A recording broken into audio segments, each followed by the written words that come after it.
superhero. That's right, yeah. To fight COVID. She's a crazy person. Yes, you can see it in her eyes. Yeah, but you know, they like the idea of having her. You know, I think it's more the idea than the actual person. I think we're in this time where you look at the performance of some of these people that are in these places that always vote blue, and you go, it's kind of like it's kind of crazy. You guys are sticking to this way of running cities when it always fails. Like it fails spectacularly almost every time. But there's different ways of voting blue failing. Oh yeah, like it's not always voting blue means crime. No, but it seems like that today. It seems like that now, that voting blue means being softer on crime. It means that you recognize that there's too many people in prison, and that the United States has more people in prison than any other country in the world, and that we have a prison industrial complex, and that you have corrupt judges, and you have incompetent lawyers, and you have a lot of factors that lead people to be prosecuted for crimes that they didn't really commit, and they get incarcerated. Or things that shouldn't be crimes to begin with. Yeah, many of them. Yeah. Well, probably like a large percentage of people in this country in jail for drugs. Right? I don't know what that percentage was, but I do know that it was a scam when Biden was saying, everybody's in jail for possession of marijuana, you're going to be free. But there's no one in jail for possession of marijuana in a federal prison. Right. It's all state It's all distribution. It's all sales. It's all like you're a drug dealer. It's not like you just have weed. Yeah, but it's he's saying marijuana possession. Like how much? Well, what if I have 1,000 pounds? What they call that, what, intent to distribute, right? At a certain point. So you're a fucking drug dealer. Or it could be you're just a big drug user. Well, at a certain point, you can't argue that. Like, if you go to some dude's houses, like in California where it's legal, right? Go to, like, Be Real, Cypress Hills house. What kind of fucking compound I mean, he's probably got every kind of weed known to man at his house. Jim Baker situation, right? If he's waiting for rapture, so he's got tables made out of, Yeah. bush. But I mean, if you go to most of his house, you find a couple of joints. That doesn't mean that he's selling. It just means he likes weed more. Yeah. Like if you go to my friend is a wine collector. You go to his house, there's like an enormous wine room. And it's all like temperature controlled and shit. He's not a wine dealer. If wine was illegal, you wouldn't say that this guy's a fucking criminal. He's about to sell wine to everybody. No, he likes wine. When I did grand jury, this was some of the things they were trying to put people away for. And these were teenagers. And they wanted to get them working out of town, 2 pounds of weed, let's put away. And it's not that hard to convince people to let them walk. It's like, listen, you want to ruin this kid's life, but you have a lot of weed? And people are like, yeah, you're right. Stupid. And the DAs come back, and the DAs come back and they're confused because we refuse to indict them, even though they have them dead to rights. So that's something people can do to. So that's people in jail. The violent crime thing, though, is not free. And when people commit violent crimes, oftentimes it's meant to do. If you just let those people right back on the street and you just got away with committing a violent crime, the chances of them committing a violent crime again are probably pretty fucking high. Yeah, but especially people that have like a long history of violent crime. But they don't need to be mentally ill. If it's legal for me to steal from CVS or Ray Reed, I could just go in with my shopping bag, pull it up. They're not going to stop me. I'm not going to get arrested. If I get arrested, I'm still up ahead. Yeah. So why not do it? Why not do it? And then, what is it? Was it Walgreens that pulled out of Portland? Or Walmart? Did Walmart pull out of Portland? Because just the theft? They're like, we can't do this anymore. Yeah, like, you guys are crazy. Like, you're just letting people steal things. Yeah. It's nuts. You steal up to $900 worth of stuff. No one's supposed to stop you. So people just walk into stores and steal things. Yeah, but this was the thing in like the late 60s, early 70s. This was a big problem with the Democratic Party because they were big on like the so-called civil liberties, civil rights, things like that in this context of rights of the accused. And it was Clinton and Al Gore in 92 who campaigned as we're new Democrats. The line was, we don't think the way the old Democrats do, we're for the death penalty. And that was them kind of turning their back on this, what was perceived as, or perhaps was, soft on crime version of the Democratic Party. And now that's kind of fallen by the wayside. Yeah. Mayor Adams of New York City shoppers, drop that mask. Prevent robberies. Mayor Eric Adams is telling shopkeepers to bar customers who refuse to lower their mask when they first enter stores. Good Lord. Oh boy. when they first enter stores. It's like you come in the store, I show you my face, then I put the mask back on. You're not gonna remember what I look like. I just can't believe that people are still wearing masks. Yeah. You know, especially after these studies. We have data on that, folks.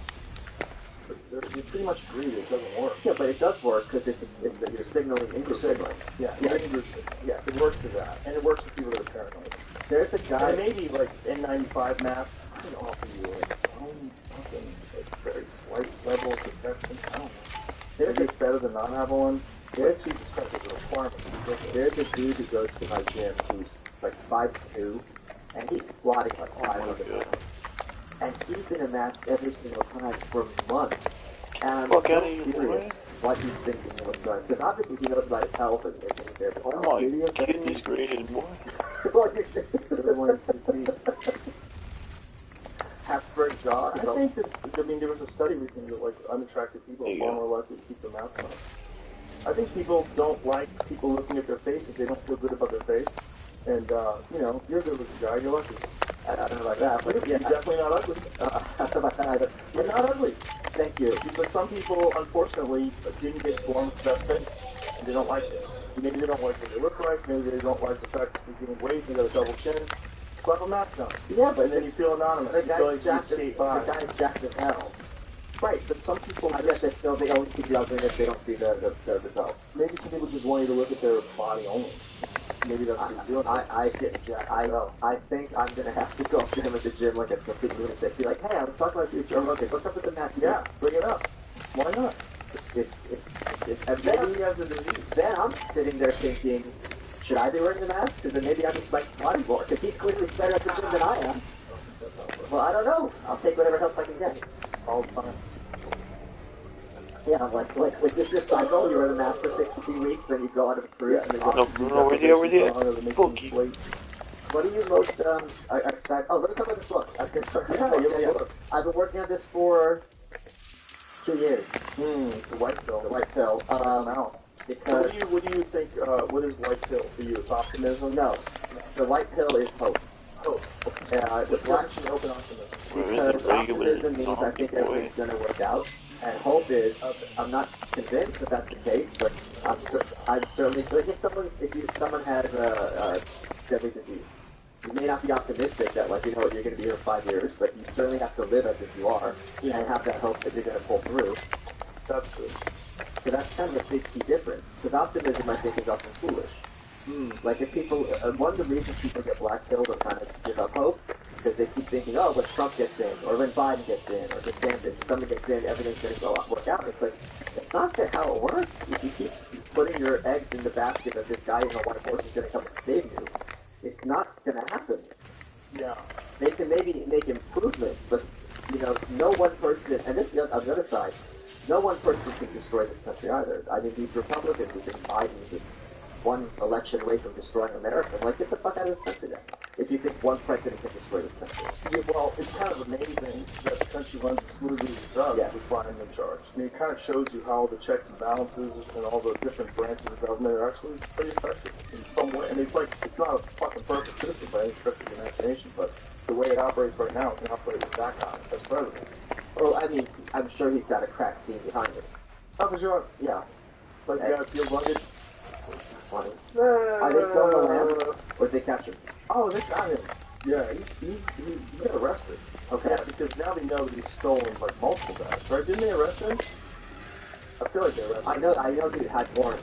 Yeah, I think he's fucked. Yeah, because there was a woman who was a designer. Right, I saw that, yeah.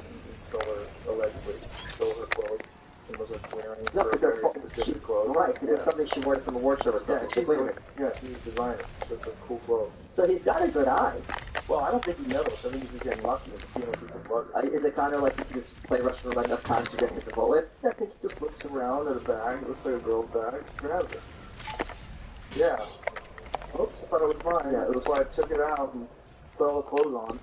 That happened to me once. I was with a friend at a bar in Manhattan, and the girl just like took her bag and was trying to find, oops, I got confused. And you're lying.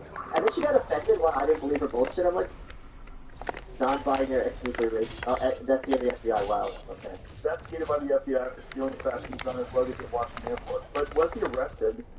He got investigated for that, but I thought he was charged with something because he got caught with more than one time. This is a different. This will be a third time. Holy crap. Imagine if that's all his clothes. But he doesn't want to go because he has a beard and a mustache. I don't want to go buy women's clothes. He'll get mad at you. Look at Amazon. They don't get mad at you. They be like, come on in. Oh my god. Those like white liberal women working in those stores, they be tripping over themselves. Am I wrong? Have those customers? Isn't that wild? Isn't that wild? Like, what happened? They hate dad. Is that what it is? Yes, this is the way to show dad how much they hate him. The patriarchy. Yeah. Yeah. Oh my god, you're amazing. You have lipstick on. Oh my god. Meanwhile, that's patriarchy. Men assuming men taking the over role of women's women. spaces. Yeah, and being the more dominant woman. Yeah, okay. Weeks ago, though. Okay. Here in court today. FBI came and reported a couple days ago. Okay, so he's got layers of drama. Got some great lips.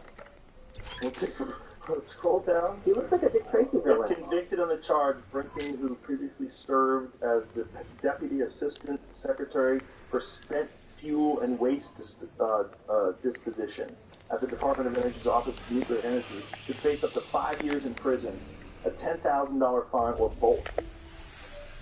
Wait, I didn't realize he stole this while he was working for the government. Yeah. I thought this was past shit. No. He's like constantly been doing that. Oh my god. They caught him, I think this is the third time they know. You done, boy? He could have probably done it before. People just Oh. never, bags It's not over. this all the time, man. But they caught him on film stealing someone else's bag. So there's more than one instance of him definitely doing it. Holy crap. It was his move. Yeah. Probably got a chic thrill out of it. Do you remember when, like sometimes like you find like a famous actress gets busted shoplifting. The generator is now at full Yeah, she power. got busted. Like what was You that? can now Oh, use it's the fucking main fun. console Wow. to destroy the heart. Well, it's not like she couldn't afford it. Yeah, so Maybe she was high, so who The knows? generator is overloaded. Yeah, dated girl in I high have school. marked your exit portal. They caught stealing? Yeah, she's Main generator overloaded. I clothes. repeat, main You generator like go to a store and Please clothes proceed to the before, nearest put them on, emergency or put them on exit. underneath their clothes. And she got caught, busted. It's a big deal. Dude, I'm gonna confess Any idea? something that I've never admitted to before. Here on this minor show that no one listens to or watches, so I'll just look at these days. When I was in high school, my friend Arthur and I That good? went to the Boy. aquarium, and they had an estuary exhibit. And in this estuary exhibit was a species of fish which I found very unusual to everyday life called the spiny foxfish, which is not a boxfish, it's a relative of the Shortly. Please say and your we word got and up walk and calmly it to was the nearest low exit. tank, no cover, and we got it. We stole the fish from the aquarium. How did you get it out? You just get a cup, the thing was an inch long, it was a baby, and we just got it with the cup, and Whatever happened to it? I put it in my tank, and it thrived for quite some time. How long? I don't, it must have been maybe months. Yeah, so I stole a fish from the aquarium, and I don't regret it for a second. And they're very hard to take care of in captivity, that species. Congratulations. Thank you. Good job. Yeah, It's like, overall, did the fish have a worse life? You definitely stole property. I did steal property, company property. But isn't it weird that life is property? I remember when he did, he put it, no, he put it like on his head under his hat for a second until we got out of the room. Like flopping around? Yes, Oh, Christ. if I'm remembering correctly. Oh, my God. Then I also had a cup of water from salt water, because there's saltwater fish. Oh, yeah. But we got it home. Wow. I'll never, yeah, that was, How long was the drive home? Oh, it's a walk, it was like a block. Oh, okay. Good, Yeah, because like, how it's- much oxygen is in that salt water? It's- Cup. You're fine. They could be there for a day, easily. Because there's no surface. So if you just stir it, it's oxygenated. You're fine. Oh, you just gotta stir it every now and then? Yeah, Bubble they're it up? perfectly fine, yeah. Isn't that wild that that's where they get it? What do you mean? The oxygen in the water. You can just stir it and they get oxygen in Well, there. it's mixing at the I surface. know, but isn't that crazy? That that's how they breathe. We have to do that to them. We could, imagine if we found civilization underwater. Okay. That existed breathing water the same way a fish does. Like, why are fish all dumb? They're not dumb at all. What are you They're talking dumb about? as Now I'm fuck. offended. Okay. They're dumb as fuck. Listen, the only thing that's No, smart. you listen. Orcas are smart. Orcas aren't fish. Right, because they're not fish. They're mammals. They are. Same as I was going to say. Anything that breathes air is smart. Everything that breathes underwater, fucking idiots. That's not Just running around eating each other and that's shit. not true at all. The only thing that's smart is octopuses. Okay, the guy who runs Octonation, Warren, he lives in Austin too. I've become pals with him, so shout out to Warren. There are Cuttlefish are smart. they just learned how to do the marshmallow test. Oysters are dumb as fuck. Oysters don't have brains. Right. That's what I'm saying. These aren't fish. They're not. There are lots. Technically There mollusks. lots of fish species that are very intelligent. Like which ones? Porcupine fish, triggerfish. The archerfish is an example of a smart fish species that can use tools to make life easier. They're not smart. Especially when it comes to feeding. Archerfish squirt jets of water out to insects on plants, and they can recognize the size of the prey and adjust the size of their squirts But accordingly. that's not an intelligence thing. That they live in brackish water. Adaptation. Yeah, there's like 3 or 4 species of them. They have some in Dallas, the clouded archer, which are really kind of rare in captivity. And they train them to shoot food that's on a glass little. Adaptation is so strange. But it's not the same thing as intelligence. No. Intelligence is problem solving. If you look at like triggerfish sculptures, the sculptures that they make, and they rearrange their environment. When you're having something that manipulates its environment, that's the sign of intelligence. Triggerfish manipulate their environment and make sculptures. Oh yeah, look at triggerfish. First of all, just for everybody, I was joking out about the being stupid. Okay. They're pretty dumb. I mean, they don't even have cell phones. They live in the ocean. I tend to think people have cell phones tend to be dumb. They didn't invent it, though. The reason I'm sensitive about this issue is the very first paycheck I ever got was writing for the Aquarium magazine when I was in high school. Okay. Tropical Fish Hobbyist magazine. So I've been on this train for a very long time. The adaptation of animals on this planet is so bizarre sometimes that it confuses me. Like something is off in the laws of reality. Like, have you ever seen a viper caterpillar? It's like a caterpillar that disguises itself as a viper. Looks like a viper. Like exactly. Yeah. Their eyeballs and everything, and a diamond-shaped head. Well, what about Which is what scares off other creatures. Like that head represents venomous or Right. predatory. But what about ant spiders? I don't know what an ant spider is. A spider that looks like an ant, and spiders have 8 legs, and ants have 6. So the spider's 2 front legs are always up in the air as if they're antennae, and they smell like the ant. Wow. And there's another species of And ant they just hang spiders. around the ants and eat them. I don't know if they eat the ants, but they certainly are protected, because think about it, you're surrounded by ants, no one's attacking you. Right. And then there's a species of ant spider where the mandibles are stretched out, so it looks like it's carrying a dead ant. Wow. So that's not Caution. a sign of intelligence. Slayer sighting confirmed. Yeah, but that out of Please save See? and exit your These are workspaces. helpless Triggerfish. Triggerfish can give me as a type of which fish makes Okay. Oh, puffers, okay. pufferfish. Same order. Look how beautiful that is. Yeah. That's amazing because it's geometrical. And if you have them in your tank at home, they'll like rearrange the furniture to make it more to their liking. Yeah, That's wild. I wonder why they do that. to make. Courtship. Yeah, you're- just show pictures how your house looks. Yeah, look at Check this. on my house, yo. It's amazing. I'm a pufferfish. What about like bowerbirds, right? When they make these big, huge structures, and anything blue they put in there because apparently females like blue. Really? Yeah, Wow. but fish are much smarter than people realize. Because think about it, if you're in freshwater, you're gonna have a short lifespan, especially if it's seasonal. But in the ocean, some of these things live for 20 years. So if you have that longer lifespan, it's gonna tend to have much more kind of problem solving and more investment in sustaining that organism, as opposed to like having, oh, I'm just gonna eat it and care, it's just gonna, cycle through the life cycle quickly. It is fascinating that that world exists right next to our world, and supposedly life in the ocean. I mean, all life came at one point in time from water, right? It was a thought process. So they evolved on their path, we evolved on our path, but on the ground, you manipulate things more. The ground intelligent creatures manipulate things more. So we have this idea in our head that we're smarter than those dolphins and porpoises. They have actually have larger brains than us. Like, dolphins are bizarrely intelligent. We don't even know how intelligent they are. They just don't need to exhibit any sort of control over their environment the way we do. Well, also it's harder for them to kind of, hand out the object. But they didn't evolve that. You know, they didn't need to manipulate their physical environment because they can move to 3D space as a dolphin, which is see fish and follow them around and stay in the warm waters, and they're good. But there was no need to get to the place where we are, where we're just the subject to so many different animals, so many different, baby tribes, Well, all the also, crazy shit that their environment's a lot more stable than ours. yeah. That's a tough fish, it's a type of wrasse. Well, then you think about like white sand beaches, and all those white sand beaches are made by fish. Well, the parrotfish, Yeah. I mean, what? How many fucking parrotfish? And how long? Like, what are you talking about? It's many, 100,000 years now. Crazy. When they shit, you can see a cloud of sand come up their ass. and we're just running nets through this place, just scooping up everything we can and serving it sushi. No, that's not true. You know, this is like No, you I'm know, not saying like right here, they're not doing it protected reefs, but in the ocean, like the overfishing in the ocean. Yeah, but they're not going to be there because they coral. So they're going to yeah, of course, these are. Like that's the reef, but I'm saying the ocean in general. The ocean in general, like we talked. You ever seen those documentaries? There's been quite a few. They do the Japanese fish markets where these guys bring in these big tunas and they auction them. People don't realize how big these tunas are. They're massive. They're like the size of an SUV. But these guys all talk about how much less tuna than we have. Okay. Much harder. And it's not that easy to farm them either. Big. You know, they had a storm that hit Hawaii, and they had a bunch of yellowtails they were farming. So they had like this whole area. Yellowtail snapper? It's like, no, yellowtail's like a tuna. It's like in the tuna family. Okay. And it was, it's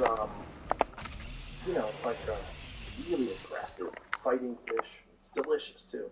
You know, people love them for sushi. I think they were actually breeding them for sushi. So We need to find a way to activate the power in this part of the city. Got fucked up by storm, they all got out. And so people were catching them. I caught a couple of them. And it's, How big were they? they're pretty big. You know, like 10 pounds, 15 pounds. That's the size. Yeah, it's like that big. They fucking great fighters.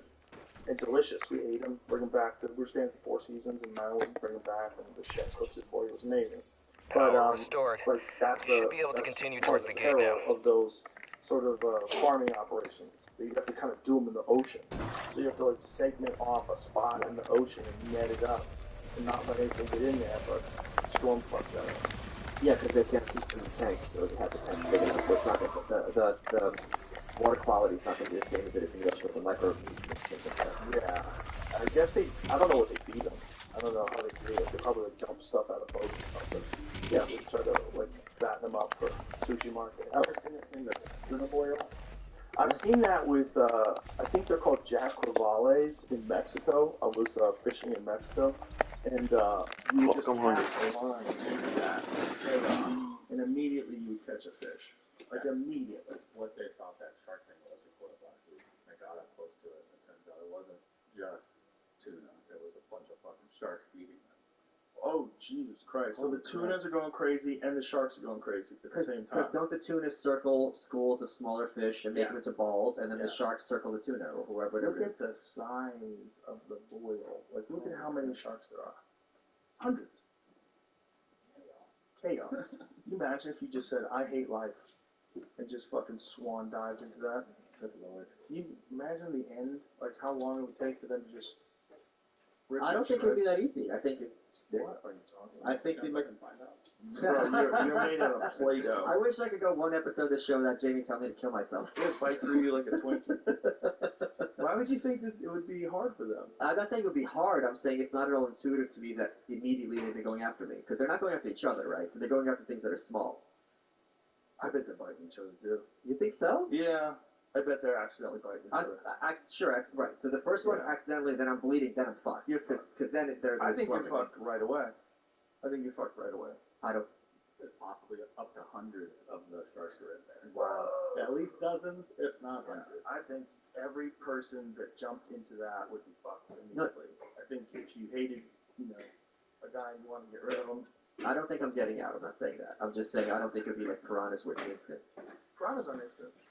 If you're bleeding, No, they cut things and they bite things. Like this idea that they're gonna burn right through you.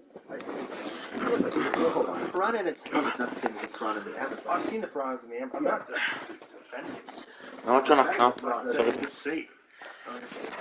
The way a shark does it, like sharks take chunks out of your body. Piranhas like go through. Clearly, there is an eventually. empty parking space, but there are cars in front and behind. Stump many people. Remember my 3 words. No more fear of side parking. Let's drive the car parallel first. When the ears of the car are aligned with the front car. Turn the steering wheel to the right, then reverse the car. When we're in the left rearview mirror, just when you see the right headlight of the car behind you. Turn the steering wheel back. Keep going backwards. When we were in, the right rearview mirror sees the door handle and curve. Cross together. Turn the steering wheel to the left and fall back. This way the car enters the parking space smoothly. Clearly there is an empty parking space, but there are cars in front and... What is this? What is this place?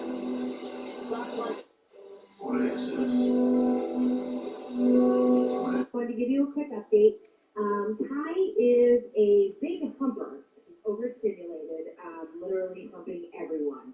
A lot of the dogs did not like it. He is social, but he's more concerned about humping everybody than he is playing. I'm going to give you a quick update. Ty is a big humper. He's overstimulated, literally humping everyone.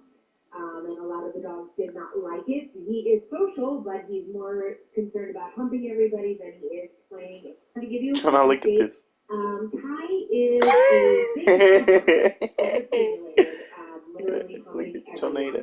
And a lot of the dogs did not like it. He is social, but he's more concerned about humping everybody than he is playing. I'm going to give you a quick update. Ty is a big humper. He's overstimulated, literally.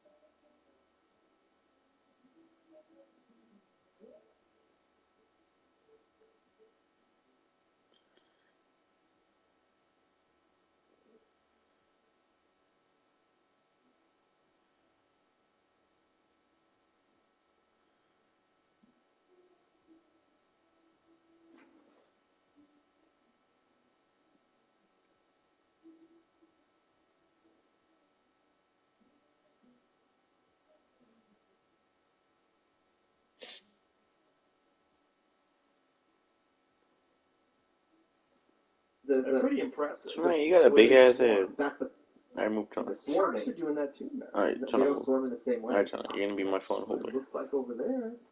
Yeah, but that's because they were. I don't think it's the same If thing. you threw like a dead dolphin on top of that, Oh, you I'm not I arguing don't think they would tear apart Yes, that they the would same tear it way. apart. They would tear These it fish are Stay tearing just apart like that, these Tony. You're dead holding the fish. It'd phone. be the same thing. This is the strangest argument I've ever been in, and I don't disagree with you. I agree with you completely that if you threw in a dead dolphin there or in the Amazon, that they'd be dismembered in seconds. Okay, I okay, don't okay, I'm think sorry. we're in disagreement. I think we got caught up in a little bit of a dick waving contest there. No, Jonah. Fuck you. Okay, I want to hear what you're most excited about with the club. Get out of here. I'm just excited to have it and to make a place in Austin where comics can work out Go all up there the again. time. I just want it where people can develop. We're going to have a nice open mic program.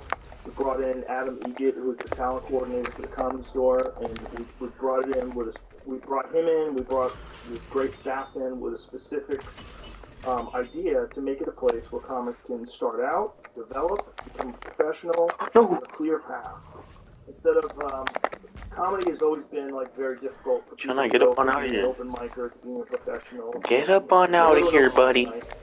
Open mic nights are littered with people who are talented that for whatever reason Okay, they are you didn't ready, get enough Jonah? breaks where to encourage them to keep going, and they had other opportunities in life, which most smart people do, and they did something else, and then maybe they came back to it later, and then they realized how far behind they were for the other people that were already now they're working professionals now, and it's like, fuck, I could be out there like Big J. Okerson. I could be out there like Ari Shafir.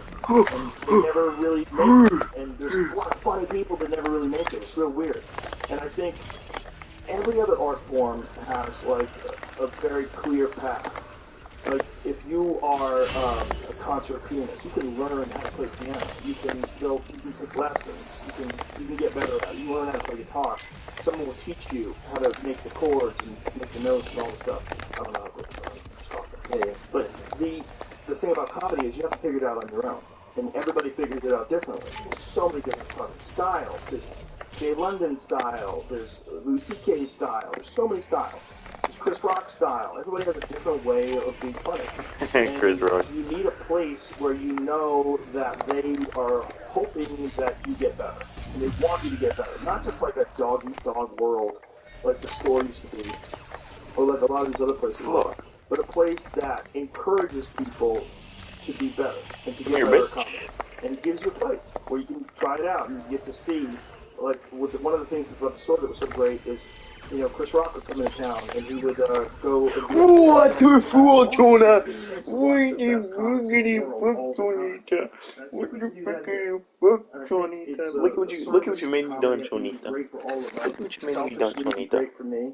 And so that's why I decided to do it. I think Austin is a lot better of a place to have this kind of camaraderie and less cynicism. I was doing than so New York good and LA. too, Mike. I think those cities, especially LA, from my understanding, are far more competitive in a negative sense. Where you Jonah, think if get someone up on succeeds, out of it's here, because, Jonah. it's at your Look at expense. what you made me Whereas do. everything I've seen here, everyone who's making it happen are so into helping each other out and having each other's back and being like fans of one another. That was an environment we fostered at the Comedy Store, and I think that environment, a lot of it came out of the recognition that in the world of podcasting, we're no longer competitors to each other. And being friends with people like you, or being friends with Lex, or being friends with any comics, like you want other people to know about them. Yeah. Like you want everybody benefits from. Like people generally know that if I have someone on, especially like you've been on more than once, like I like them and they're fun and we have cool conversations. So they go and gravitate towards you. Fuck you, man. Trust me and my tastes for guests, and it helps you. And Why'd I do that? It used Damn. to not be that way. It used to be everybody was competing to be Seinfeld. You know, there's only one Seinfeld. He's the star of the show. There's only one time slot. It's like, you know, fucking Thursday night at 8 p.m. That's when it is. You gotta be on. No one gets that spot other than Seinfeld.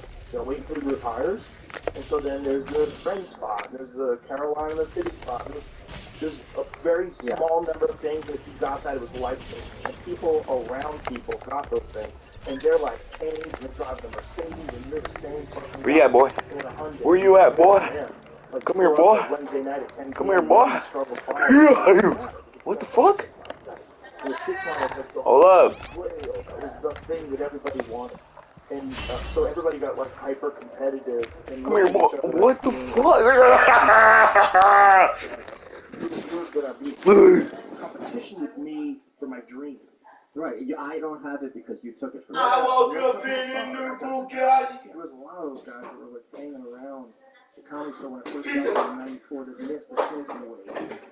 There's waves that come. Like great comics come through, and along with them, a lot of other great comics come. There's like the Kinnison, the Bill Hicks, and there's so many guys that came along during that time. And Dice Clay, and some guys just missed that wave. They just didn't put it together for whatever reason. And there was a lot of those guys that were hanging around the store when I got there. I said, oh, this is not good. You know, it's like comics rely on community. It's a very important part of what we do. Like you have fun with each other. Like you support each other. You laugh with each other. It's fun. Like Stanhope once famously said, he goes, "I could give up comedy, but I couldn't give up comedians." Yeah, when I'm hanging out with you guys backstage at Vulcan, everyone is so friendly, and you're busting each other's balls, of course, but it's really welcoming. Which is not like it's how New York was at some times in some places, but there's a lot of in New York this kind of like who's this guy? What can he do for me? You know, what's his follower count? What's this? What's that? And I don't feel that here at all. We had managed to avoid a lot of that in LA at the store at one point in time. It wasn't all of us though, because the store is, the store has all kinds of different personalities. And some personalities don't feel like they're getting their just due, and some personalities are bitter, and some personalities are angry that someone is successful or famous, that people like them. It's just wasted energy. But there's always going to be those people when you have those hyper-competitive environments that aren't supportive.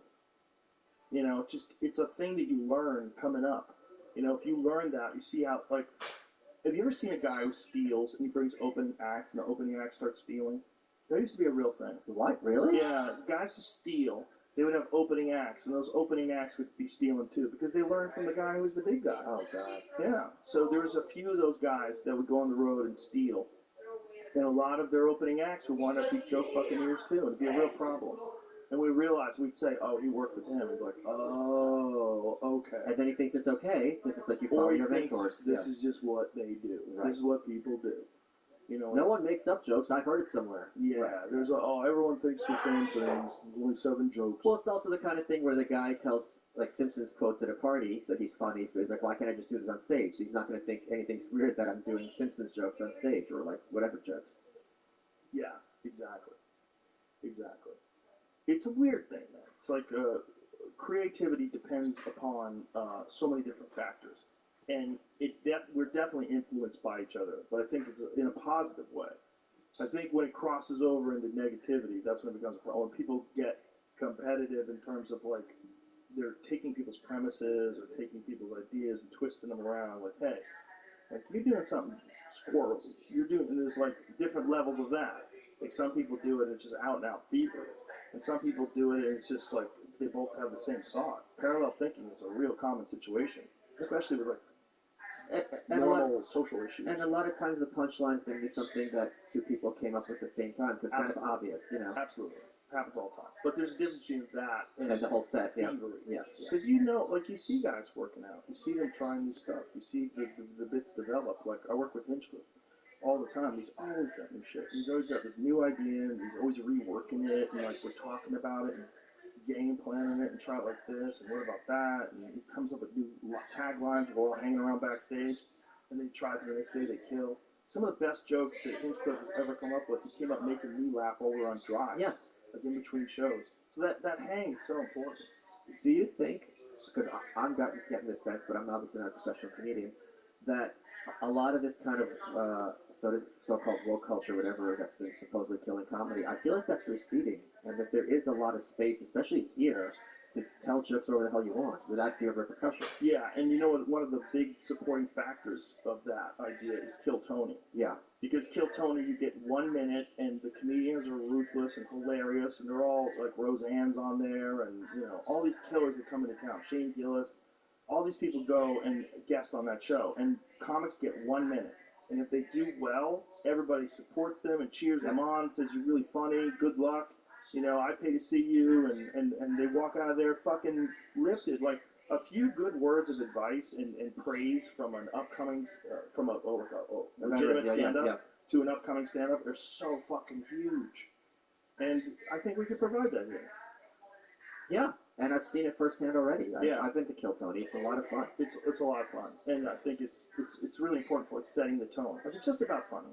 This is not about, like, you espousing your social values. And there's a kind of a thing, a clapter thing that some of these kids are getting sucked into, where you're trying to like espouse social values. I've seen people actually say, if you're not using your comedy to elevate social justice, then fuck you. Like, no, you're just not good. Like you're just not good. Yeah. You're not good at this thing that we all do and love.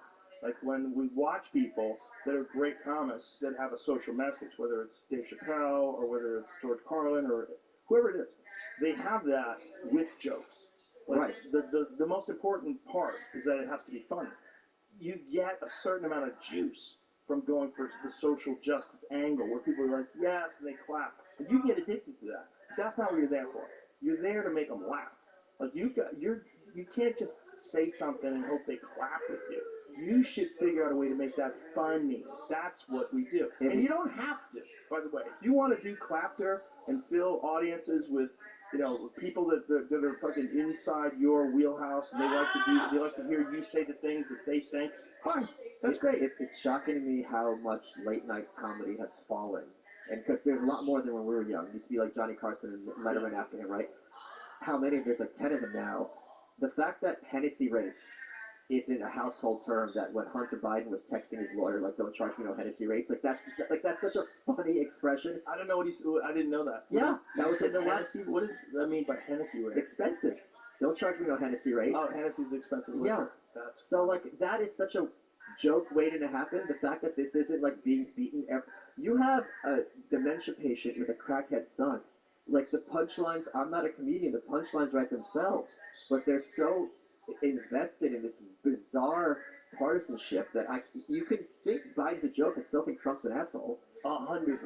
And for you to deny it is not doing your cause any justice. No. You need to look at what you're seeing and talk about it accurately. And just because you think that somehow or another, like, talking badly about Biden is going to make Trump become president, shut up. Right? Shut the fuck up. That's not your job. Your job is to point out what's funny.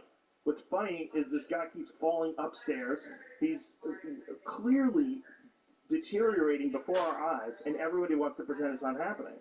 It's madness. You know that your brain's fucked up when you fall up the stairs. Dude, it's not. Well, first of all, why they got him in those slippery shoes? Put some fucking rubber-soled shoes on that man. Don't give him those goddamn dress shoes, the slippery surfaces. Is that what he's wearing? Those are fucking sliding. Is that what it is? Fall upstairs with like a pair of cowboy boots on or something. If you don't rough them up on the bottom, those shits are fucking slippery. Have you ever put on like dress shoes with the hard leather soles? Oh my god, if you do, and you try to walk on carpet... It's like ice skating? It's totally like ice skating. You could slide. You can slide on those things. Like a real leather-soled dress shoe, you gotta scuff the shit out of those bitches. Yeah, I got a pair from David August. They're really nice, and they're dress shoes, but I don't fucking wear them. Like, I have to go outside and sandpaper the fuck out of them before I can walk around them. To give you a quick update, Ty is a big humper, overstimulated, literally humping everyone. And a lot of the dogs did not like it. He is social, but he's more concerned about humping everybody than he is playing. So to give you a quick update, Ty is a big humper. Give you a quick update. Ty is a big humper. He's overstimulated, literally humping everyone. And a lot of the dogs did not like it. He is social, but he's more concerned about humping everybody than he is playing. I wanted to give you a quick update. Ty is a big humper. He's overstimulated, literally humping everyone. And a lot of the dogs did not like it. He is social, but he's more concerned about humping everybody than he is playing. I wanted to give you a quick update. Ty is a big humper. He's overstimulated, literally humping everyone. And a lot of the dogs did not like it. He is social, but he's more concerned about humping everybody than he is playing. I wanted to give you a quick update. Failure is so good for you. Because when you fail, it sucks and it feels terrible, but if you needed motivation, well, there it is. I wish I could win fights and feel like I lost every single time. Ooh. I wish I had that type of superpower. I wish I could do that. I remember having the very lucid thought of like when I was having those feelings of like this could happen again. You might not ever get into the UFC. Win some, lose some, and be a loser until you're 35, 40, you know? And in my head I was and sandpaper the fuck out of them before I can walk around them. The pair of dress shoes I have are made out of seal leather, which I didn't know was a thing. They're vintage, so I wear them every chance I get, and they are very scuffed at the bottom for sure, because they're from the 70s. But they look absolutely amazing. I have a pair of alligator shoes. Oh, okay. Like boots? Yeah. Those are cool. That's the pimp. It's what, ostrich, anteater, those are the other ones. Stingray. Garrett Wolf, football player, was here the other day, and he had his friend Alex was here. And his friend Alex has these boots on that were made out of fish. What kind of fish? Yeah, some fucking giant fish from the Amazon. Yeah. Arapaima? I think it's Arapaima. Yeah, I think it's that. See what boots they make out of fish? I think it's going to be Barramundi is another name for it. Oh, yeah, that's what I was thinking. I think that's it. Because he was wearing these, I go, what the fuck are those? Those are dope. They were like this crazy pattern on the front of his boot. I go, what is that?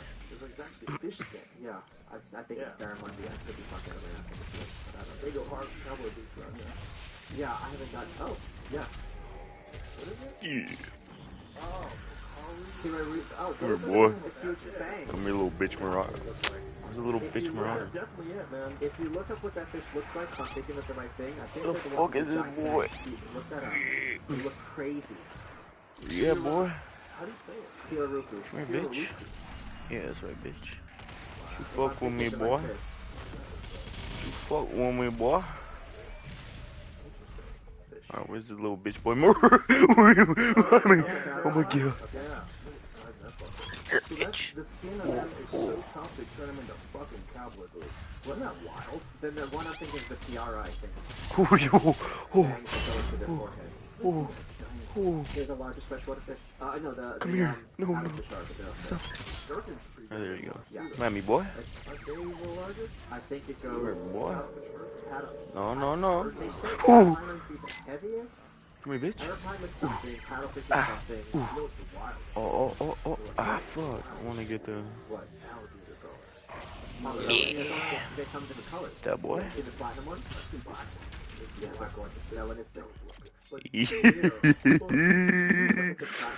That's right, boy.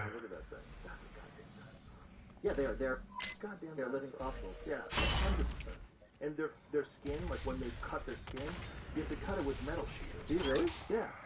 Yeah, their skin is like fucking armor. Like to cut through their scales.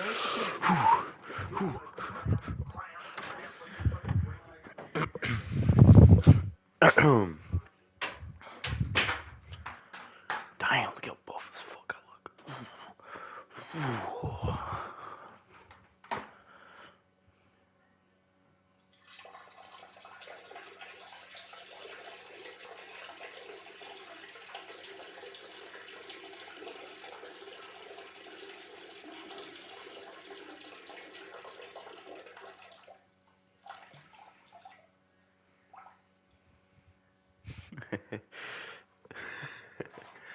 Yeah.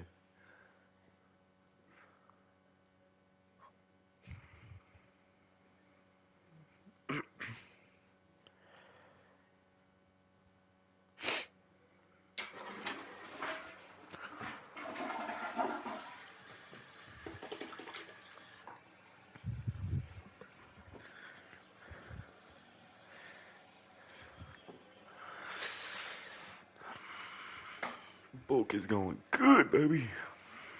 That's what I like to see. That's what I like to see.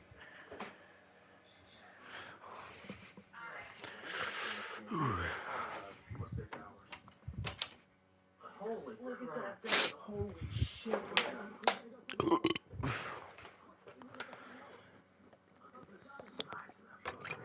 It looks like an alligator. Okay, I want to see this. Let's see this. He says that's 300 pounds. And those teeth are like Damn. needles. Is that somewhere outside of Texas? Or is that, where do you catch that? It might be bigger somewhere else. Is that the biggest one they ever caught in Texas? That thing's fucking huge. Have you ever had Jeremy Wade on the show? Is that the guy from Oh my god, my No, I have not. I love that guy though. I love that show. I was letting it go now. Isn't that fucked up, like detecting and release things? They're just fucking with that fish's life. That's better than killing it. Well, then why do it? Because I mean, So if you catch someone and kick their ass, then kill them. So just go around catching people and kicking their ass. wait.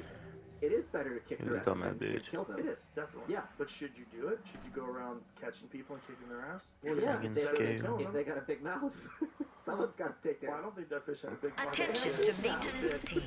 Please report to gate activity. Yeah. Come at me, boys. Oh shit. Ooh. Come on, bitch. Come on, bitch. When I go fishing, I go fishing. Oh, no, you don't. Yeah, that's right, bitch. But some of them are inedible. And I think when something's that big, you want to have it to respect when it was produced. Yeah, sure. I don't know what the population is. Maybe they do it because, like with largemouth bass. You know, I don't know why I just wasted a blood punch. Bass, although they taste them, and I've eaten them, they taste good. But they use them Hey, as little a sport bitch. fish. Okay. So especially when you catch big ones, they want you to let them go because, like, a female Thing looks nice got at a bunch of Cinema eggs Road. in her, and it'll help the population. It takes a long time to get that big. And they're probably good in keeping invasive species from spawning, like taking over, because they're predatory. So they're going to be kind of basically like mowing the lawn, so to speak. Sort, yeah, a little bit. But there's a lot of invasive species in the lakes out here. The big one's carp. And Are those the ones that jump in the boat, the silver carp? those are, What? yeah, I think those are Asian carp. Yeah. Is that what it's called? The ones that Asian silver carp. Still something battle happens thing? to them when the boat's Fuck? coming near them. They freak out. Yeah, they Let's jump get in up there. and they start hitting people in the head. Oh, they KO people. Yeah. People get fucking flatlined. Yeah. It's like those fainting goats. Nah, They just freak the fuck out and just flop over. stupid. Yeah. What's the biggest fish you ever caught? Was it a gar? Biggest fish I ever caught. I know it's gonna be a hell night. Yep. Oh yeah. Oh, the carp. Yeah, this guy's on a boat and these fish just. Oh, yeah. Oh Jesus. So I don't know if you can eat those. But Carp that's are kind of edible. crazy. I don't bet know you if that could. carp is edible. I'm sure it's edible. It's Yeah. probably like really bony. And so what they do with a lot of those is they make fish cakes out of But them. give out the fish's Yeah. carp. Yeah. I caught a marlin once. Oh, No. was that hard to land? Because they're strong as It hell. was strong as hell. Yeah. Oh no. How do you land that thing? Oh it takes no. a while. It took like 20 Okay. minutes or so. Okay, that's Maybe. But it was not that big. It was 70 pounds. Oh. When they go on those marlin farms, Okay. Is that? ever seen one Maybe of I those? could. God damn, that boy's strong. You can find the largest marlin ever caught. I think it's more than 1,000. Because they aren't they like the fastest fish? Oh yeah, they have such power and they're so majestic. There's something about them with their sails and everything. 1,376 pounds with 193 inches. A little bitch. 40 minutes is not that much. I reckon you a bitch. How long can you fight for? Yeah, that's right, boy. Respect daddy. Yeah, fuck your soul too, boy. No, I didn't. That's It was what you one get of for those weird messing deals with the where best, there's boy. certain boats that you get on and they have their own rules, and they said you can catch fish, but we keep the big fish.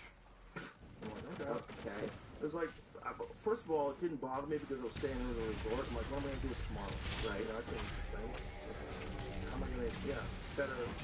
That would be a funny And looking they wanted it, so weekend at Bernie's. We got caught laughing with a moment.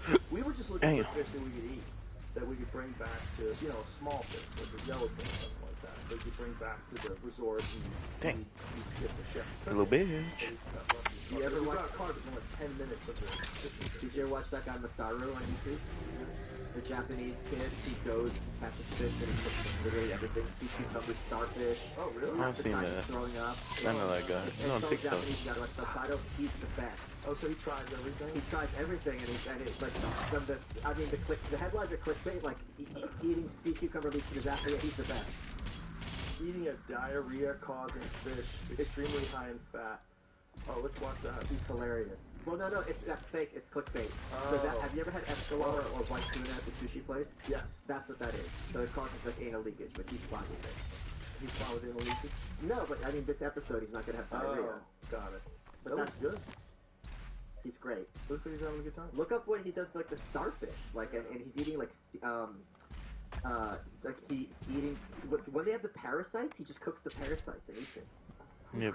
He's just throwing out. Okay, you can stop the cutscene now. I saw some YouTube. Stop the I didn't know if it cutscene was now. clickbait or not, but I saw some YouTube video today that I didn't click on that said, "Be careful eating sushi," and it showed a guy's mouth.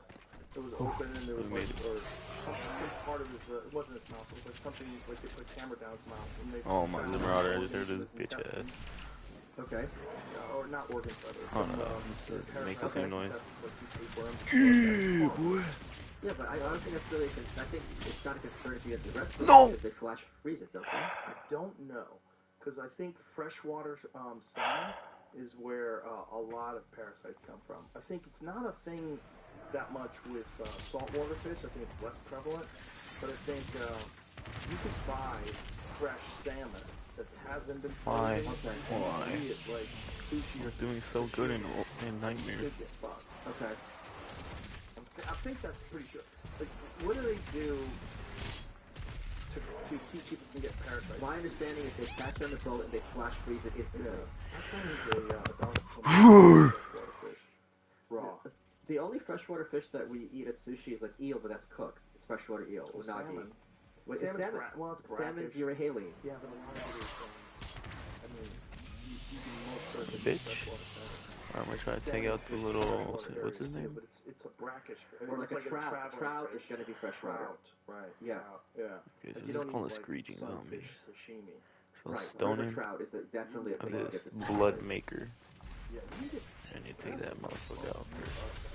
I know some people that have Okay. Like, what kind of parasite? Oh, like ringworm? Oh, yeah. Oh, Yeah, like in the surface you see, but round how the fuck did I die, boy? Well, the worst is those spot flies. I have some friends who got trichinosis. Yeah. Trichinosis no, with the hole? horrible. Yeah. They got trichinosis in their meat. It was for the show Beauty.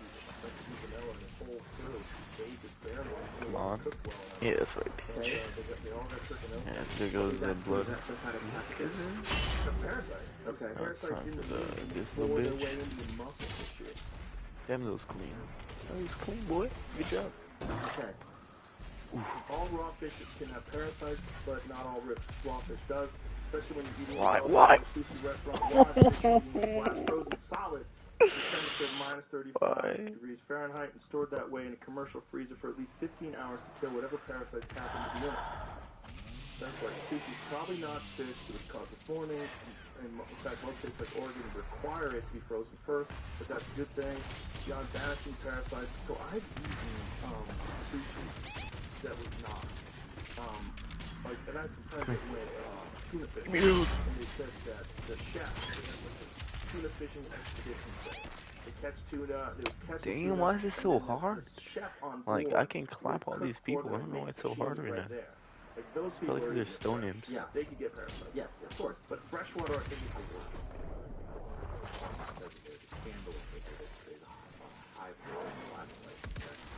Through the fillets that look for any abnormalities, including bones. Okay. You remove them at the start of the fish. So far, so good. This is the home game. You can do this easily enough yourself. This is the one. This is the one. Flashlight.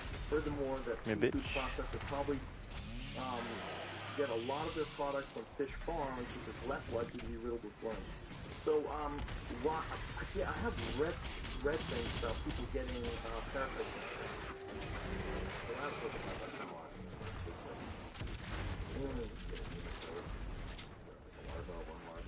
And so is that people that don't follow this flash frozen rule? Okay, Because trichinosis I'm just gonna take out these. survives freezing. Oh, Jesus, okay. It depends on the trichinosis, apparently, because Take some them up with trichinosis from one of southern those. states doesn't survive Glory freezing, kill. but some of the Stone stuff imp. like Alberta and Alaska, it survives freezing. It's like there's different strains of trichinosis, but you have to cook it for like 160 degrees to kill it. What happens when you get it? How do you cure it? Well, fuck, I for don't know. the rest of your life. I don't know. Might be, actually. Yeah, you're right, that's true. Yeah, it actually might be. I don't know what they say, but he took a lot of shit. And he was really rough. He was really rough on like achy body, like he literally bleeding his fucking muscle to shit. I'm sure you could feel it too. So if someone ate him, they would get trichinosis. Yeah, okay. Isn't that wild? Like that's where you're getting it. You're getting it from an animal that ate an animal that had trichinosis. The article, Switzerland. Yeah, one person died off of it. Yeah, media goes apeshit after one guy gets sick off sushi. Sushi usually contains raw foods, not cooked. Raw things are full of bacteria. You know what's interesting? Do you remember, like, in the 80s, Please stop. people who ate sushi were regarded as lunatics? And, like, in movies, if someone had California rolls, all the other characters were like, oh, what are you eating over there? And now it's just like at the mall. And no one even, like, blinks. Totally normal. It's a supermarket. You get supermarket pizza. H-E-B has great sushi. Okay. Do they really? Damn. H-E-B has great everything. I love H-E-B. I'm so delighted by it. That's a risk-taking person that eats supermarket sushi. I don't think it is, though. It's a different kind of human. I think, yeah, I should get fear factor. Gas station Can you sushi. imagine a fear factor you'll eat this? What do you want? What do you want, monkey? Nothing smells. You're literally weird. What? What do you want? Why are you just staring at me, you monkey? What? What?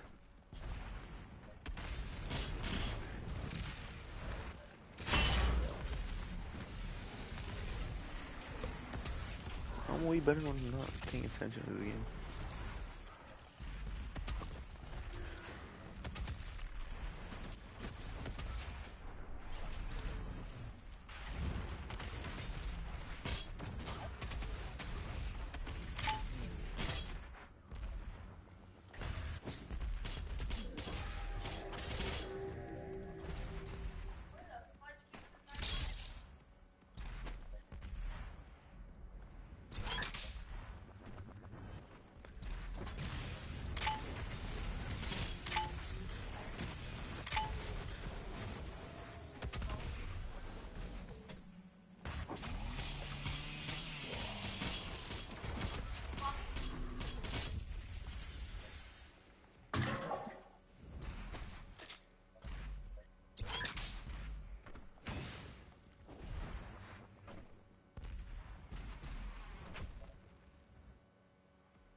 Podcast.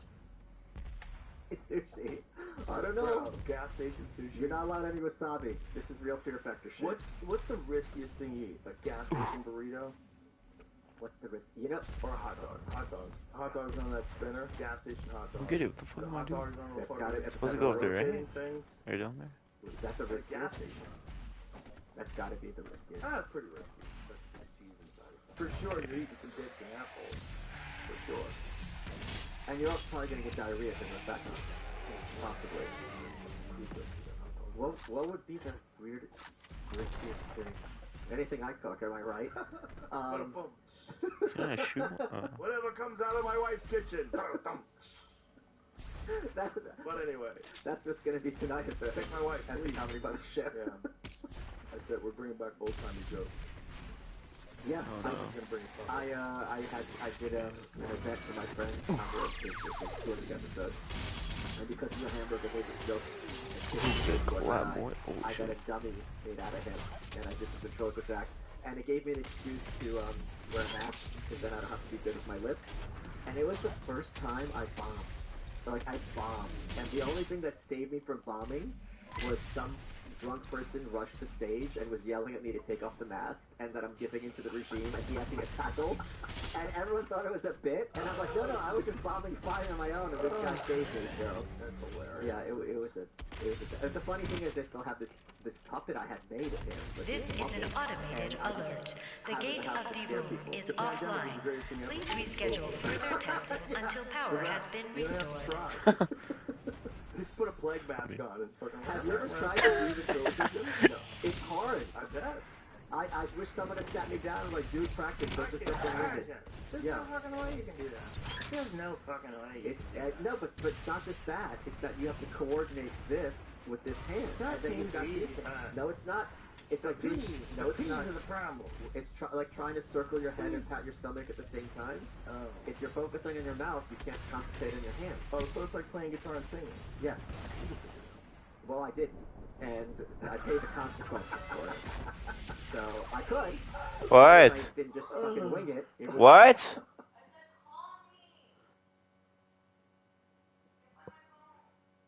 Oh, I thought you were talking to Steven.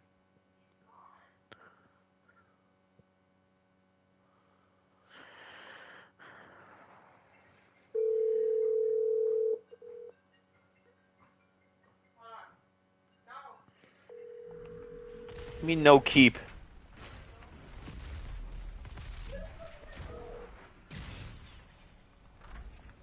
Please leave your message for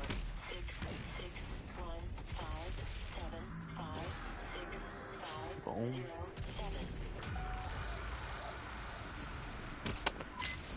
Not calling your ass again, boy.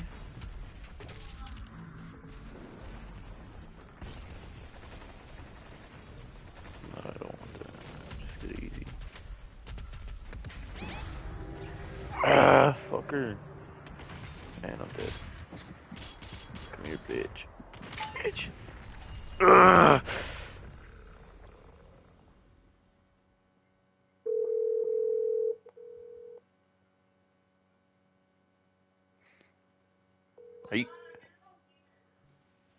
Are you deaf? Can you not hear it?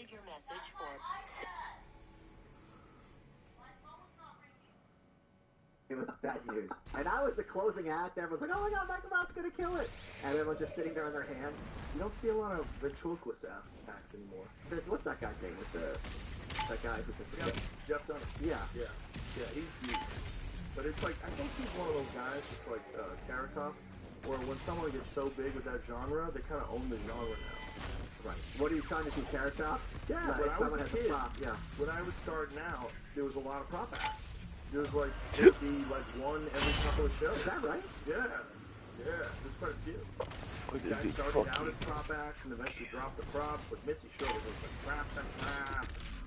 Make you drop the props. Put away the guitar. I make you put away the guitar. Fucking eat shit. I remember when I was young and started having a show. And he had Carrot Top. And everyone was like, oh my god, Carrot Top on, Carrot Top on. And it was just really, really great because Carrot Top comes in, everyone thinks he's gonna nuke him, and he's like, I'm supposed to hate you? Oh my god, he's why like, is what's shit your crime? fucking You not make working families well? laugh with toys, and like everyone leaves and has a great experience. Like, why are you a bad guy? It was really kind of fun. He was the whipping boy for comedians forever. He's a really nice guy. Scott is a fucking really good guy. Yeah, I saw you had him on. He's a fucking sweetheart. And it's like, I love him. But what's the crime? Nothing, no crime. I never got it. I never participated in it. I didn't get it. I don't understand the hate. I don't care if someone does something different than what I do. Like, why? I don't understand why that would be bad. Like, are you bringing joy? Oh, I should have made this a He's fucking funny. Hey, Joe. South Park there.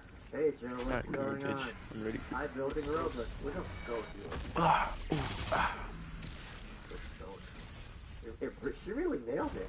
Oh my god, she nailed it. I'm gonna frame that face and put it in my house. He's gonna be so excited when he sees it. Yeah, he is. I have seen it.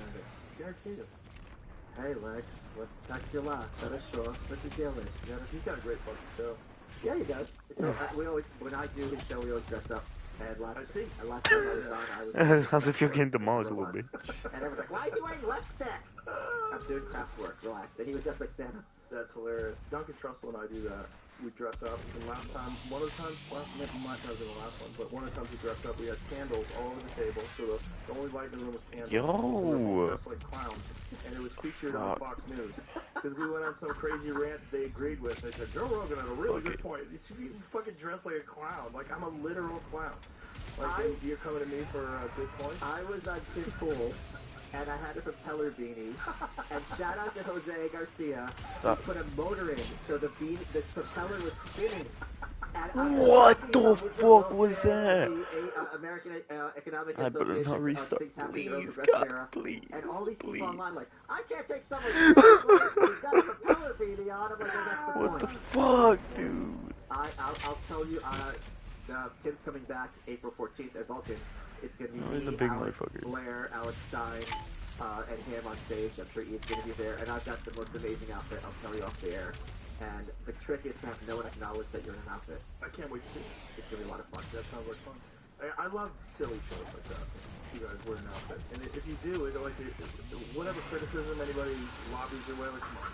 I'm dressed like a clown. I'm mocking myself. Joe, it's sometimes it's hard for me to realize how normies think. I remember I had a job interview, this was 20 years ago, and the guy who was interviewing me was 27. So he's a young, cool dude, whatever. And I was telling him I was just listening to his Clown Posse, and they're singing about how they took their manager and threw him out of a window, and that they stabbed the mail paper man, and now they drive around in his truck. And the guy, and it was hilarious. And the guy's like, "Wow, some people are really crazy." I'm like, "They're clowns.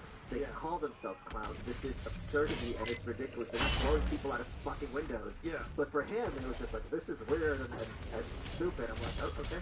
Okay. Yeah, okay. Yeah, look, I'm dressed like a clown. Yeah, I put the clown suit on. Perfect. What can you... I'm not wearing a suit and tie. Then you'd be taken seriously. I didn't wake up and they're like, holy shit, I'm in clown gear and I can't take it off. You can't then be taken seriously. Right. Especially the kind of stuff that you talk about. Like, you say some very controversial shit, and it's funnier. Fuck you, I'm dead. Any health, any What was health. the inspiration to write this book? This Book of Hope by Michael Malice. The inspiration was, it's the story of the rise of the Soviet Union, what actually happened there, and part of the inspiration was it bothers me how people, when they complain about how oppressive governments can be, we have no idea how bad it can be. And having come from there, obviously Lexus from there as well. Why can't I fucking get to 100? Like, it's impossible. I'm dead. That dude's fucking... The way they starve millions of people in Ukraine. They force people to go on trial to admit to things that not only did they not do, but was literally impossible. The way they turned parents against their children and children against their parents. And, of course, the concentration camps, the gulags. But the scary thing was, every step of the way, whatever atrocity happened, there were people in the West who are still in powerful agencies, New York Times, New York People, Nation, who were tripping over themselves to not only excuse and defend these things, but to say, hey, we need to be more like Stalin here. But so 70... It's so fucking hard, bro.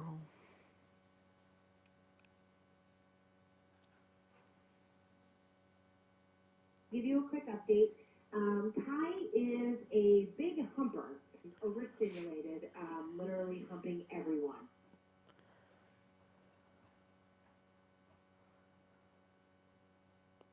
I'm live right now. You hungry? I'm live right now. Hey, who is this fire ass person I'm watching? You hungry? I'm live right now. Hey, who is this fire ass person I'm watching? You hungry? I'm live right now. Hey, who is this fire ass person I'm watching? You hungry? I'm live right now. Hey, who is this fire ass person I'm watching? You hungry? I'm live right now. I'm live. My head hurts. I feel like you're doing something. I'm live. My head hurts. I feel like you're doing something. I'm live.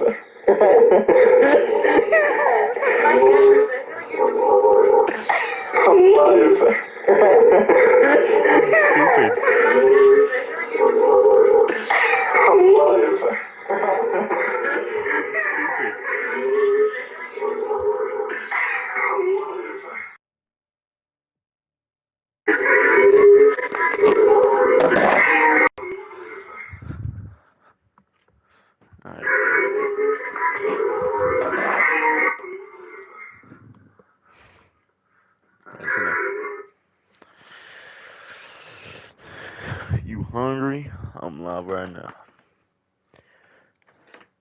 Please, please just.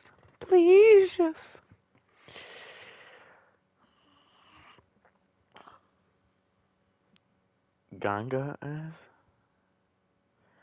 I put gangsta ass. How do we edit the Ganga ass? What the fuck is Ganga ass?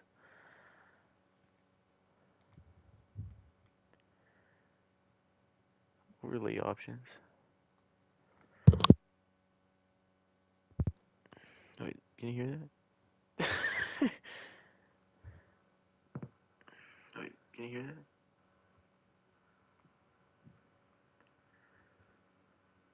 Overlay options. Wait, can you hear that? Okay, good. I didn't laugh like that. Who the hell laughed like that? Alright. Alright, what can we watch? Theo Vaughn. Let's see, Theo Vaughn. Let's see his past weekend. He had Caleb Presley. They were just talking about dumb shit. Why is he always talking about pedophiles? He was younger. Okay, Theo Vaughn. His past weekend. Alright, let's see the funny Marco. Endless red tape tying up American energy and I don't know about this one. Funny Marco is like a. I have some new tour dates not to funny. announce. I will be in Springdale, Utah on July 6th at the O.C. Tanner Amphitheater. I'm excited to get out there and spend some time with my brother and with you guys. So you can grab those tickets. Pre-sale is live as well. We have in New Jersey on Sunday. The show is in his world. He is unique, and I'm grateful that he's here today. Today's guest. Shine a light on me. I'll sit and tell you my story. Shine a light on me, and I will. Oh my god, bro.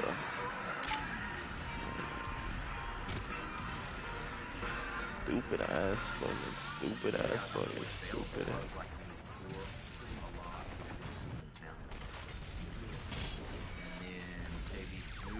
This guy's not funny. He's just so unfunny that all he can say is yeah.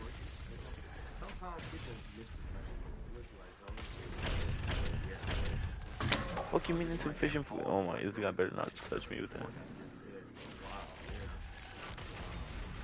You've had a podcast, Yeah. Like, boy, if you know shit, chill.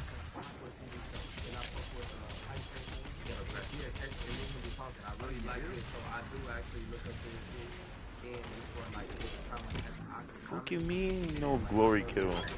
Glory kill.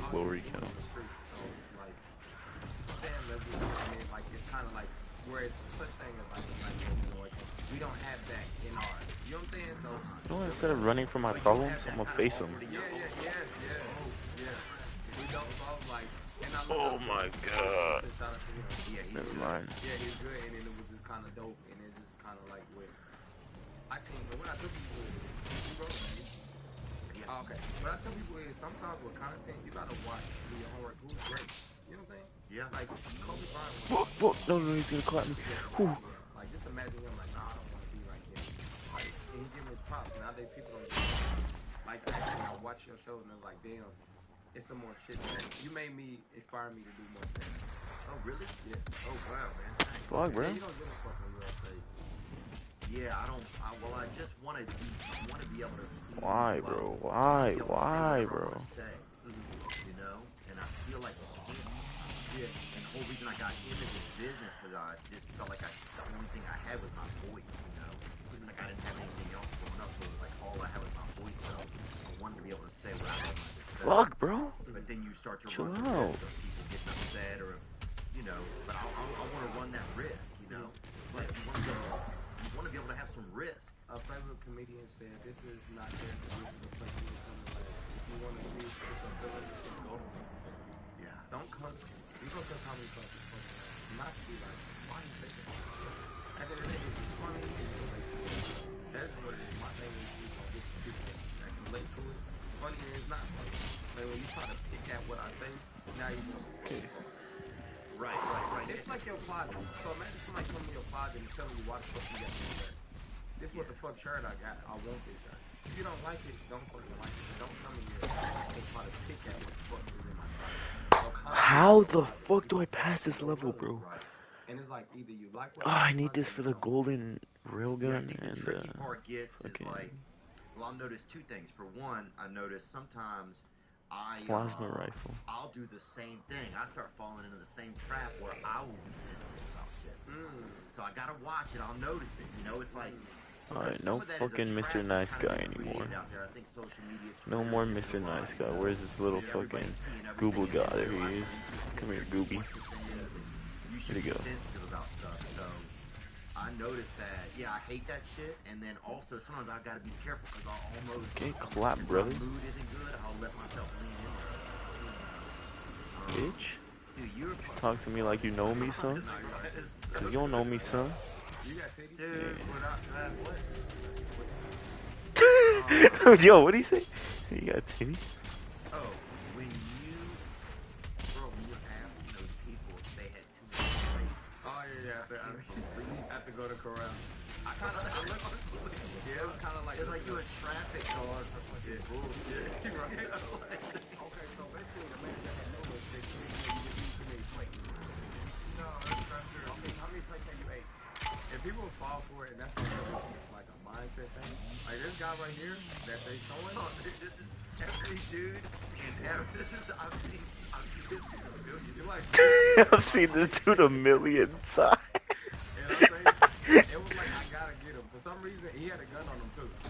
Yeah, he patted like that whole time. He was like, tell him come holler at me. He was like, so I was like, yeah, that was the last dude. I was like, let's get the fuck out of here. Right over here. Okay. So it was definitely funny, and it's about energy. I knew he wasn't taking no shit. So you can yeah, that is a big thing, reading people's energy and that kind of stuff. So sometimes you have to bail out of him because you knew that. Yeah, I feel that after he kind of like, because I didn't want him to say anything like, or catch on, like it was a prank, and then sometimes when you tell me it's a prank, it make him even more mad. So I never feel like it's a prank because now that you embarrass me on camera and you record it, now you have to walk away and just let it be that and let them find out. You know what's funny? What I think about is when they go home and tell a story and they don't know it's gonna be viral. It's like, yo, some fucking punk came up to me and I had to slap him and he laughed and then comes out on camera and he's like, yo, this is what fucking happened. This not damn. Hey, that dude gets up, he's like, look, Melinda, I gotta tell you, we ain't going to that fucking Golden Corral anymore. Yeah. You know? They up there, they got a damn ward up there, damn fucking dinner ward. Right. And he's accusing people that he can do their place. And they're like, bro, I just slapped the shit out of him. We was like, oh, you did? Yeah, I can't go back. Then the camera come out. And then he never slapped him. That's one thing I really do. Like, yeah, when people see this, how do they feel? And she's just rubbing her face. Like, right. I know, I fucking know. But, damn, that's crazy, and it's interesting because I don't think, like, as a white guy, I wouldn't be brave enough to go do that shit. I mean, like, to a black guy, I wouldn't be brave enough to go do it. And it's really about, sometimes, like, If I die, bro. If I fucking die, bro. Right. At the end of the day, That's a good point. This is the thing, like, sometimes we can be so caught up in the cover of us, but who are they in this side? Why, bro? Why? I sweat, and I was in your color. Right now, we swap. I would still be me. So sometimes this is like, some people are naturally assholes, no matter if you black, Mexican, white, or whatever the fuck you are. Your soul's gonna be your soul. So the thing is, it's kind of like we are in the shit. So it's really like who you are as a person. That's what I'm saying. Me, I love myself, and I know at the end of the day, I'm gonna look around. So the thing is, me, you're innocent. At the end of the day, I see you as a motherfucking person. At the end of the day, you're inside. That's what fucking matters. Gang. Bro, I've never exactly heard it put to me like, heard it put like that is about the person. Yeah, my ass, I'm doing Ultra Nightmare, bro. It's just. When I'm talking about it, about race and stuff, I'm just gonna fall into the trap of saying, of kind of purpose grouping people, but kind of generalize, you stereotype sometimes. Right. But the truth is, it really is about Oh damn, somebody's I've never energy. done that Some glory people's kill. energy, you know, just this ain't the dude. But then sometimes you could get, you're right, because I could go and get, I might be able to find the perfect black guy, the perfect Mexican woman. And then the other black person would be like, if he did that to me, I would have. Right. And then the same thing about a white race. They say, if he would have tried me, I would have. Yeah. So you got the would have. Okay, fucking big deal. I didn't do it. Right, and there's a reason I didn't do you because I know the energy and my energy. At the end of the day, it ain't even at the end of the day, it's not worth losing your life doing the prank part. At the end of the day, I try people that don't go home, I'm gonna cut you out. I'm not trying to fuck with somebody that's trying to leave it all. Over telling me I got too many friends. Like, no, I don't even want to fuck with you. At this point, nobody should fuck with you, you know? So it's just like, you don't want to fuck with nobody. Fuck, I thought It's glory like kill. going to a volcano. You know what I'm saying? You don't need to hold on. Tell me how suddenly we in Hawaii. I'm listening. Yeah. Suddenly we in Hawaii. So how is it like going to a volcano? When you know, it's different. You know what it was. I'm not about to go fuck. I'm not going on that bitch that day. Yeah, even animals have to do. I'm not walking up to a tiger that's going crazy. I go to the cowboy and just pray that I get the best result. Yeah, I go to that bitch on saying that. Yeah, that's all. I really feel like that's the mindset. Okay. She's pussy. Oh fuck. Put that pussy first. Now. They do different shit, but at the end of the day, you're gonna wear. We are still same. We just have a different inside. Right. Yeah, it's interesting because I get like, I think I know that fat right? ass little But bitch. it's hard sometimes. Because nobody look at it. Right. I've never heard it put like that. So I've never really been able to put it kind of into that sort of context or word, you know? Because, yeah, and that just is just like something that kind of match up with this something. Yeah. Especially if you're trying to run, if you're trying to run a prank or somebody. Right. Yeah, the one you did. Because a lot of audience may know you, a lot of them may not, right? And that's just the way that it's the one you did with the baby.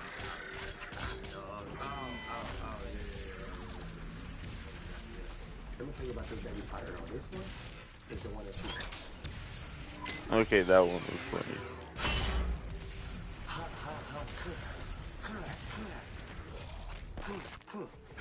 And then a lot of what do you get?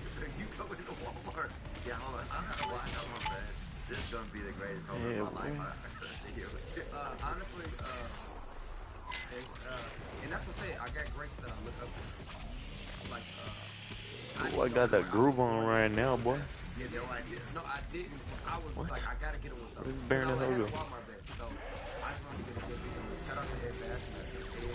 Ed was there? No, he does that.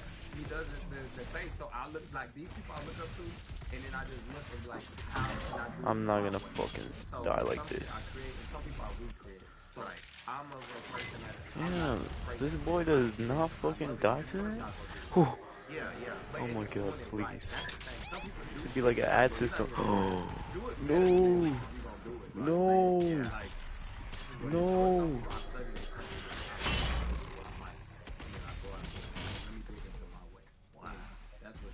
Please tell me it's over. Everybody got a view, but they're not wearing it. Yeah. Can't they take them bitches off of Right. Yeah, I think I do. I think I do. Oh my god, thank god, checkpoint reach. Do you feel like, Oh, it's over. a comedian? Do you feel like a prankster? I'm sitting here with Funny Marco. I didn't even introduce you, and I feel bad. And where are you from? Where did you start out at? So I'm from Kansas City, Missouri. Oh wow! Now I have been over there. They used to have Albert's Barbecue. Where's that? Error. Gate of Defoe offline. Please reinsert authorization command for reactivation. It's really like a small state. Yeah. So then I moved to Atlanta. So the thing is, when I moved to Atlanta, I left with. It was crazy. You know how my shit started? It was a random DM. He was like, "You gotta move. This was like." God damn. And have you been praying about it or anything? Let's I go. wanted to move from Kansas City. I was trying to move to St. Louis. I didn't give a fuck. I just wanted to get. Oh, you go anywhere, then that ain't that far. Some random dude said, That's almost worse. You got a manager, and I'm like, what? God damn, my muscles are so big. And I'm like, word. This is when I'm like, what? And he was, I'm like, damn, I get hyped. How juicy that looks. I didn't know this guy from Bikini Paint. Yeah. So I'm like, fuck it, I'm going. Like, I didn't have nothing to lose at this point. I believed in myself. I went out to Atlanta, met him, stayed in his damn room, didn't know this fucking stranger. Damn. Yeah, so I was there with him. He was talking about manage me and stuff. Shout out to him. And it was just kind of like from Oh, there, it most was of my like guns are risk gold. taking can help you or hurt you. You know what I'm saying? Because I could have gotten that, but I got so much good energy in myself. I feel like I believe in like good energy. Whatever you manifest, you gonna go towards that, and you gonna get bad shit too. I got bad shit in that experience, but I still was able overall. I did what I wanted to do, and the outcome I made it good. But it was some bad shit. But life is like a web. You know, in high school they have the big web and it goes out. Like it's just you gonna get some good shit. You gonna get some bad shit. But you just gotta keep pulling shit from that main web, which is you. You gotta keep drawing shit out. What kind of bad shit did you come across? Not knowing the game, not knowing business. I know, isn't that hard? Yeah, like how the fuck can I make money? I remember the first money I made on Instagram was $10,000 for a post. And guess what the fuck it was? No. My fucking God. Guess what item you think it was? I had to let me think. It was something like, what the fuck am I gonna do with this? It was a girl item. Oh, like a vibrator. Sexual. A gun. Like a recipe book.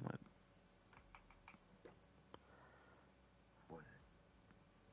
Well, I know what it was. Ancestry.com. It was a waist trainer. So I'm like, what the fuck? I'm not about to. And then at this point, if I wear this, like people are gonna start, you know. And I'm like, what the? And then he already took the $10,000. He said, it was a waist trainer to lose weight. Waist trainer for women.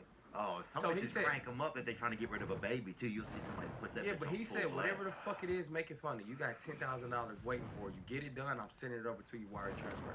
So I'm sitting there like, what the fuck? And I'm irritated because he already took the money, and that's a lot of money from not making nothing. And yeah, dude, $10,000 is a lot of money. And I'm like, the thing is, I was caring about people's business. I'm like, how can I make her happy? I wasn't thinking about that. I'm like, I want her to be happy, and I don't know what to do. No, it was a random. My manager took a deal from somebody. Oh, okay, the person. Yeah, it was a random person that just said, he's like, I want to give him. I want to promote. Oh, I'm thinking you out there fucking listening to Umbrella, thinking, how can I make this bitch happy? No. He just found. This is when I got to Atlanta. This was like a bad situation for me, but I took it good. Okay. I was like freaked out. So you got the trainer. It shows up in the mail. Yeah, I get it. I go to Walmart. This was kind of the time. I'm at Walmart too. I got booked for Walmart for the Essence festival that they got in Louisiana. Yeah. Then I'm down there. I got this fucking waist trainer. I'm like, what the fuck? I'm not putting it on. What the fuck can I do with a waist trainer? The whole time I'm thinking, and then I'm like, fuck. So then I go to a random customer, and I'm like, do y'all got any more of these? I forgot waist trainer. He's like, I don't work here. So I'm like, and then it kicks in. I'm like, you sure? Go back there and give me another one. He's like, I don't work here. I'm like, bro, I just saw you. He's like, I don't fucking work here. And I'm like, got it. So now I can go to customers, ask them about the waist trainer, say the name of it, and I'm showing it. You get them pissed off, waist trainer promoted, bam, got it. So then I do that. I get this old lady, bro. You got to see this clip. Y'all got to pull it up. I get this old lady. She's like a Christian. I don't know. And then I'm like, do you got this waist trainer? She's like, I don't work here, baby. And I'm like, you don't work here? So my brother sitting there, like, I don't work here. And she's like, I don't work here, goddamn it. What the fuck? And she goes through it. And she said, y'all recording me? And then I look at him. In my head, I'm like, fuck, we got a viral moment. I'm like, I can't fuck this up. I don't want her to delete this. I'm like, we're not recording you. She said, because I'm a member of a church. You can't get this. You cannot put that out. So long story short, I'm like, no, we're not recording you. In my head, I'm happy as hell because now I have that moment, that weight training. This is about to set the thing. I get the shit, send it to the lady. She's like, I don't like it. This is it. Like, she's like, you should have this. You should say this. Show it more. Say the name. And this, at this moment, I was getting so many people and I do it to one video, 59 seconds. I'm like, bro, it's there clear as day. We got good moments. She's like, this. Jerk enough. I'm like, this is the plan, this is the moment, let me do it. Like, she like, no, I don't want, and then I'm like, fuck. So then I go back and forth, and my man, he's like, make it funny. So then she's like, I'm like, fuck, this is the moment. I want to release it at this point. Like, fuck the thing, I want people, because at this time, I'm content. I'm like, put it out, content, this is gonna go viral. So then she ends up like, not, like, I don't know, I put it out. And still we're gonna get the money. It goes viral. It goes on TV. It goes on It was a show. I forgot what that show was called. It goes on TV everywhere. It's just blowing up. She's like, oh my God, I didn't. And I still tagged her and everything. She's like, I got over 10,000 followers. It went crazy. It's on there. Like, people are hitting me up. Now other influencers are writing me saying, can I work for me? People I used to DM, they never said no to me. It's like, I'm so appreciated. I want to see another $10,000 take that one. I'm ready for the next video. So there, it was just kind of funny how, like, you can have lumps in your life, but just understand, don't get blocked out. Like, sometimes people run into the big wall and don't know what's behind it. Sometimes you gotta fight courage or you gotta So your example there is that you put up, you said this is it. I know this is this it. is it. I'm just about to show her. Even if I gotta do a new one, cool, but she about to see it. So I still tag the company. At the end of the day, it's still free video, but at the same time, it's still promotion for me. So it's still gonna be a million views and it will get posted on there. So I still benefited from it and still my views. Then I started that insurance. As that went up, I started doing other items like that. Right? So not only that, viral moment, I came away. I'm like, now I have a series where I can do other people's product with this and this prank, and I can use this item or factory or anything like that. So then I'm going to Walmart and asking people who work here just to have this item. And you know what I'm saying? It's so funny because it's like pissing them off. And then it's like, yeah, so then that's when it came to like, you know what I'm saying? So, but you didn't get paid for that first video? I did. She liked it. She did. After she realized it. Yeah, she realized. But you ran the risk of not getting paid. Yeah. I see what you're saying. Yeah. Yeah, you have to, it's interesting to rely on your own instincts and vision, man. Like, in Hollywood, I got caught for a while. I felt like I was trying to fit into Hollywood. Trying to get on a television show or do this or that. And then finally I said, you know, a lot of these places that wouldn't give me any opportunity, they don't put up a lot of kind of guys. I'm not even really a Southern guy, but I'm from the South, and they don't put a lot of that on television. And everybody would just kind of pigeonhole you like that. And so finally I just said, I'm going to start just kind of doing my own stuff. And we started just podcasting and putting out clips that we thought were good. And that kind of evolved into at least having our own universe, you know. But it's hard sometimes to believe that, oh, this is hard. It was hard. I'm not hard. I mean, I'm not hard. I mean, I think there's skills a lot. You ever take a TV? Is it horny? Is it horny in here?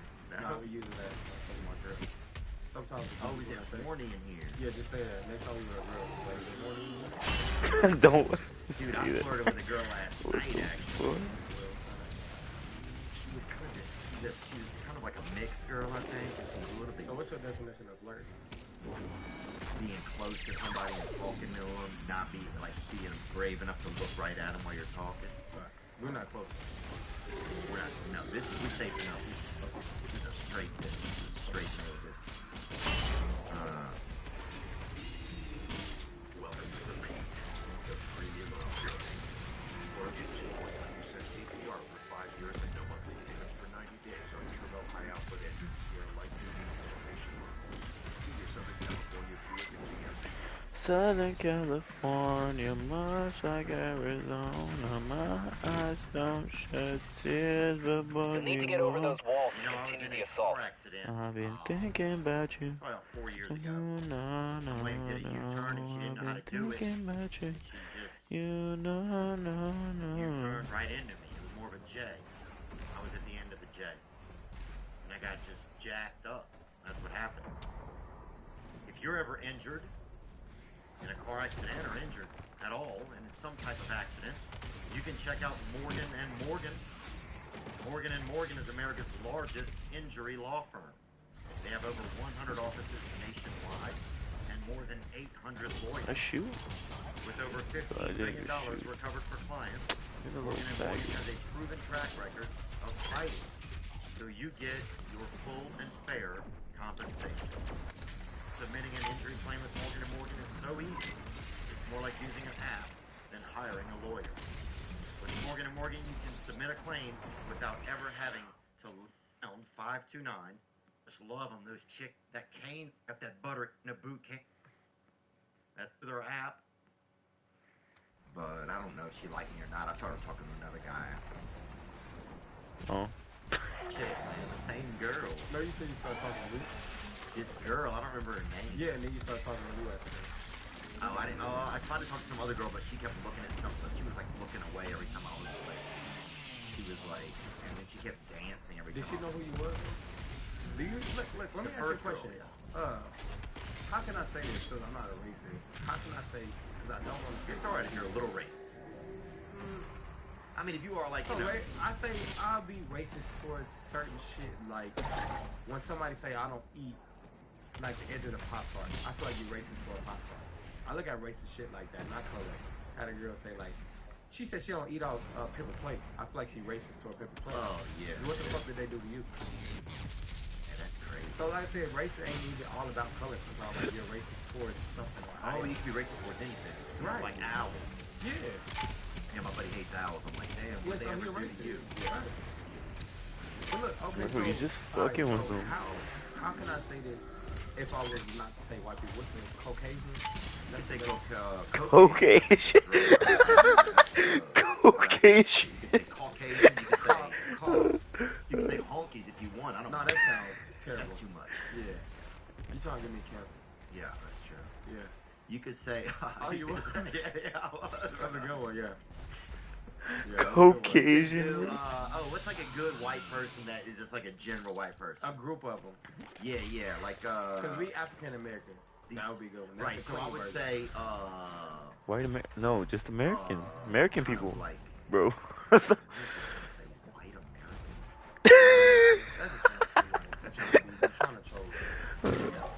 Yeah, I agree. So White Americans. And then what if you say people like you? Kind of going too far. Well, people like you, people get offended at that. Yeah. You know, you can't say these people like you, gay, so what whatever. What is the right term to say? What do you have, Zach? Do you have anything for white? Group of whites, call them white. That's crazy. I don't know. Yeah. So I'm saying, what is it? So some people you might know. So people of your kind. Okay. That sounds good. People of your kind. That sounds good. That sounds kind of clean. Yeah. Okay, so people of your kind, how do y'all flex? Like do you realize like sometimes you like you know who the fuck I am? How do you flex on somebody when they turn you down? Do y'all flex? I think some guys do. If they're brave guys. Right? What about you? Like, have you ever flexed on a girl like, you know who the fuck I am? Like, in your head. We're not actually saying. No, one time I got out of an elevator and this guy had gotten in. He was listening to my podcast and he got in, and I've been flirting with a girl in the elevator. Right. And so this kid, she was not giving me the time. How long was this fucking elevator ride? This was seven stories. So it all happened pretty quick. I got in, she got in. We're both in there, and I'd seen her before, dude. And she was there, I think, with her mom or something, and they had a dog. She kept walking this dog outside of the elevator, or outside of the hotel. So I'm like, oh man, I've been praying about this, and I saw her in the elevator. Oh, you can. Then this kid gets in, like, no way, I'm listening to your podcast right now. And I had just said, hey, if you want to come to a comedy show tonight. And she goes, oh, I think we're busy tonight, right? She kind of brushed me off. And then this kid gets in. He's like, no way. And so then I felt her energy change a little bit. And as I'm getting out, he goes, do you know who that guy is? And I look back, and I could see something in her was like a little bit different, but it didn't matter. That was it. It was close. But I did let it happen. I look back, and I let her know I know what's going on. So, hey, like, it'd be questions that I want to know. You want to ask me questions, but like, how do you approach girls in public? Because I never seen, like, you know, I got like friends, I got all type, but I never seen where like I think she's cute. I'm not gonna talk to her. Like, I never. White guys aren't as brave. Yeah, that's what I'm like, how the hell do y'all get dated? Oh shit, I don't know. Mostly DMs, I think. Parents set you up. See? What the fuck? Stephanie, yeah. Like, parents set you up. She's my best friend, Darty's like, fuck it. Yeah, we gotta do it. Yeah. Yeah, but that's better too, because it's word of mouth versus just meeting a stranger. We had no idea how had their own technology. Oh my, I hate this part. Centralized here, like it's hard on normal mode. Right, that's true. I think there's danger. Well, a lot of bitches steal. Yeah. A lot of bitches steal. Why you check your pocket? I'm just saying, what's going I don't know. It was funny. I've never done that shit, bro. I ain't so that. Did you really? Yeah. Dude, is that like is that a part of? Don't say it. Don't say it. Because they want to try it, and some people do it because they can't afford it. What the fuck? It's like, where the hell are you at with it? So, like doing it just because other people. Oh my god. I'm getting clapped right now. You know, one time, like, I stole a steak from Walmart. It was crazy. So I slid it down my finger. So I put the steak down. Like, I was in the whole time, like, I'm like, where the fuck am I gonna put this steak at? So I'm like, fuck. Because, you know, it comes, like, in a plastic thing. Yeah, steak. So They're like, nice, huh? Yeah, yeah. So I said, fuck it. Took it out the thing. Okay. Had the steak in my hand. Oh, I had all that stuff. Slid it right in there. I'm like, who the fuck gonna chase? What the fuck? I'm like, what the hell? For steak. No fucking way. Nobody a creep, bro. Right. Exactly. Like, at the end of the day, if you go here, bro, you're going way too far. Like, the steak is already here. If you search, yeah, like, oh no, bro. Oh no. Rubbing on your dick, bro. Like, that's sexual assault. Like, you can't do that. That's true. That's sexual assault. That's not first. Like, man, a lot of things get bait and switch like that now. People will set up something and then they'll end up getting a lawsuit. Too. Yeah. So, long story short, what the deal? Steak that. Nobody ate it. Probably put it back on the market. So probably come to big steak out. So if y'all watching this, just watch out. I would have, I wonder what I would eat. Say a white person died. Mm-hmm. Say you guys are at a, I never been, I want to go to a white funeral. I want to see how they do it. Why, bro? Oh, it's a lot of people playing like, Jesse McCartney. Listen to Jesse McCartney. I'll check it out. I want you. So, I wanna say you're the one I wanna hold.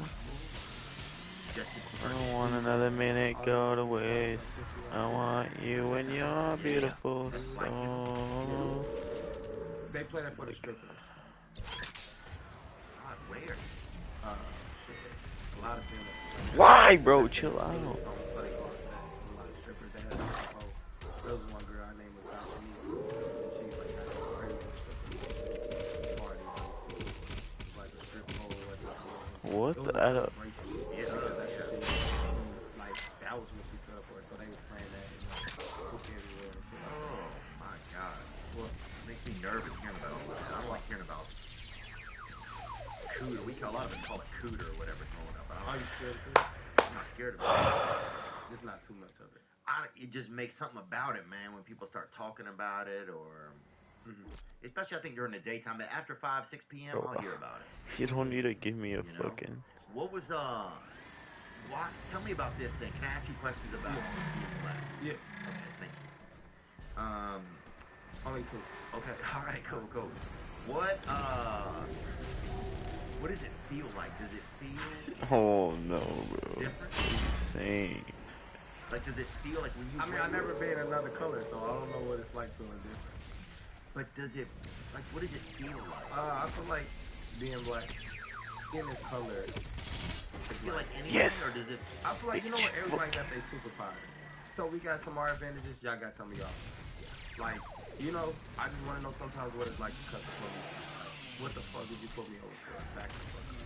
But, you know, we can't do that. So, it's like gift and curse. And sometimes y'all can't go out in the hood and fight. Y'all can't fight, but we can. So we gotta pick our battles, you know?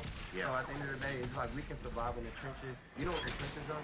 Yeah, I know what that, I mean, I haven't been in all of it, but I've seen some. But what's your ideas of the trenches? The trenches, I think it's people are eating hot dogs, people are, you know, there's people fighting probably. Somebody has a gun, little booty has a gun or something. People selling, Selling what, boy? Fuck, bro. You know what I'm saying? People talking about, let me get that, you know, and they got a secret gay dude in there too. Let me get that booty icy. Let me get that booty icy. Talking about, or like, people, I know it. Let me tell you, people listening to fucking Bootsy. You know? Who let this buddy cook? Oh my god, bro, they're just drilling my fucking. But like being that, I just feel like we just got our. Oh no, I can't be around there. Like it comes back to be comfortable because God made us who we are for a fucking reason. And I believe in reincarnation. Like eventually, I might be white or I might be a person whenever I die. You know, I might not ever get like you might get to be like damn, and you will probably get to be like damn, I lived like You won't remember it all, but you're like, damn, let's do it now. So that's why sometimes some people say, oh, you act black or you act white because they've been white before and now they in a black body. Oh, yeah. So, and then some people like might be a snapper. I definitely know when I die, I'm going to be a keyboard. What the fuck is Buddy talking about? I'm just over it, you know? Yeah, I'm not being because I've been here before. The key here is to not fucking touch. Black people seem like they've been here before. Yeah, no, I mean, just, I say souls. I'm not gonna say black people, but souls. Well, okay. Oh my god, can I try to... A lot of black children that I see, even 6-month-old, 9. All like mature, like the dude, I want to kill my mom. Yeah, they act like they I want to kill my dad. Sometimes I see black children that seem like they've been here. I get it. Yeah, very advanced. They're like over shit and they're fucking 11 months. Event. And this motherfucker, yeah, he already like trying to go to the school care. It comes from like our like mama, like cause black women got good cookies. Oh my god, bro. Okay, that's one question. So what was the answer to it?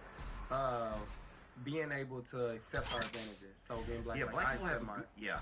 But y'all got some too, but... Right, everybody has different advantages. Yeah. Right. That's what I think is kind of okay. Sometimes it's okay to joke about certain things about people that are kind of like just normal things that everybody can kind of recognize. Like, I don't count that kind of stuff as racism to me. Yeah. You know, like if somebody's mean or really ill-will, then that's different. Ill-will, boy. But I noticed that... Alright, what's this theory with... Just grip onto his fucking... I think white people eat watermelon more than black people. Oh, I would think probably so. Especially now, because once black people heard that shit, I think they don't even fuck with it. Like, black people always seem like they want to be unique. They want to do their own shit. That's what it seems like to me. And also, I think, you know, America was Buddy, what the hell? Like, I don't know if it was like a white culture when black people first got here, so it would make sense that black people would not want to do, they would want to only do shit that new. We just like, we want to start a lot of shit. We come from like, you know, being shit and just kind of like, just, you know what I'm saying? I just feel like it's really in us, like, just kind of shit from the way we dress, the way we do music. So very talented, you know, and everybody talented. Buddy, what the hell, buddy? Learn how to do shit and turn it into like, I'm right here. Like, just, and just keep in mind, get me out of this. do the same shit. They find ways and, you know what I'm saying? Y'all do the same shit, but you will never know until like you be around and see it, you know? Cause I grew up around. My uncle had a white girlfriend, so we met you know that. What was her name? Do you remember? Jennifer. Oh, okay. Yeah. So we got to meet, and that's what I said I can relate to her like. Whitest name in too. Yeah, he did. Yeah, he brought Jennifer around, and then I could tell it was funny because she was so comfortable with us. When she brought us around the family, it was like she broke the fucking code, like. But, and then sometimes it'd be like that for like, you know, they'd like, don't bring that white bitch to my house. So so some families like, you broke the code. And so, and that's why I said where it leads in where certain people, and some people accept it, like, oh, like, you know, so it's just getting with it. If you're uncomfortable with it, don't be around. But she definitely broke the code bringing us over to Thanksgiving. Especially in the food wasn't, I didn't like the food. So not only that, like the food was not. Damn, bro, I beat that part. But I really feel like if you do that, let the family know, talk to them, don't make it awkward. You know what I'm saying? Like, yeah, that's a good. Low power mode.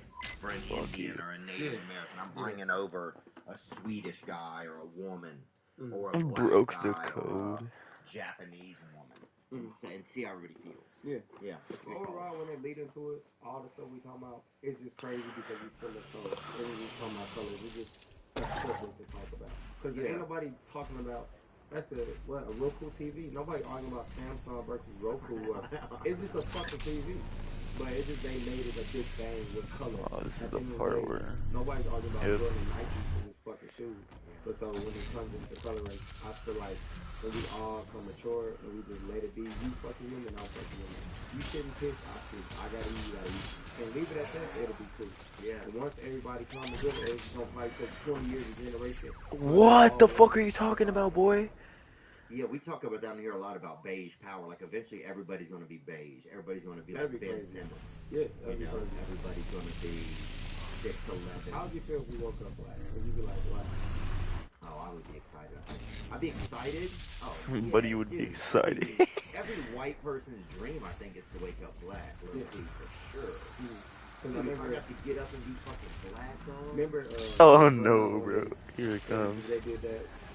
I know what's coming. Oh yeah, I did remember that. Yeah, dude, I would love it, dude. I would first of all, I would sneak up on people that didn't know I was gonna be black, so I'm fucking surprised. White people, because they'd be like, "Oh fuck, I'm scared." I'd be like, "Just you motherfucker." Yeah. No, why, bro? I think I would just like see what it feels like. Oh no, bro. Here it comes.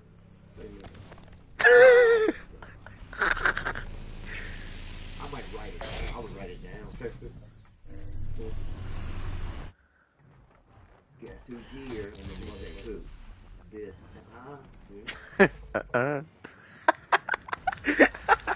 Oh my god. That one is hilarious. BBW. You fuck with him? I would, dude. Oh, I'd hook up with every chick, white girl that drives a Honda Civic, though. Because that's all I remember when I was growing up. All the black dudes had the white girl with the Honda Civic.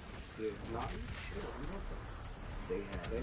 Well, they had a Fuck off, dude. What do you mean? SW Hood starts from. Like, I'm gonna tell you kind of like the three things that you need to survive in the hood. You gotta surround around the right people. Not like, you know what I'm saying? Not the overly people that's dangerous and not the unruly. You gotta give the ones that kind of like civilized, they know not to fuck with us.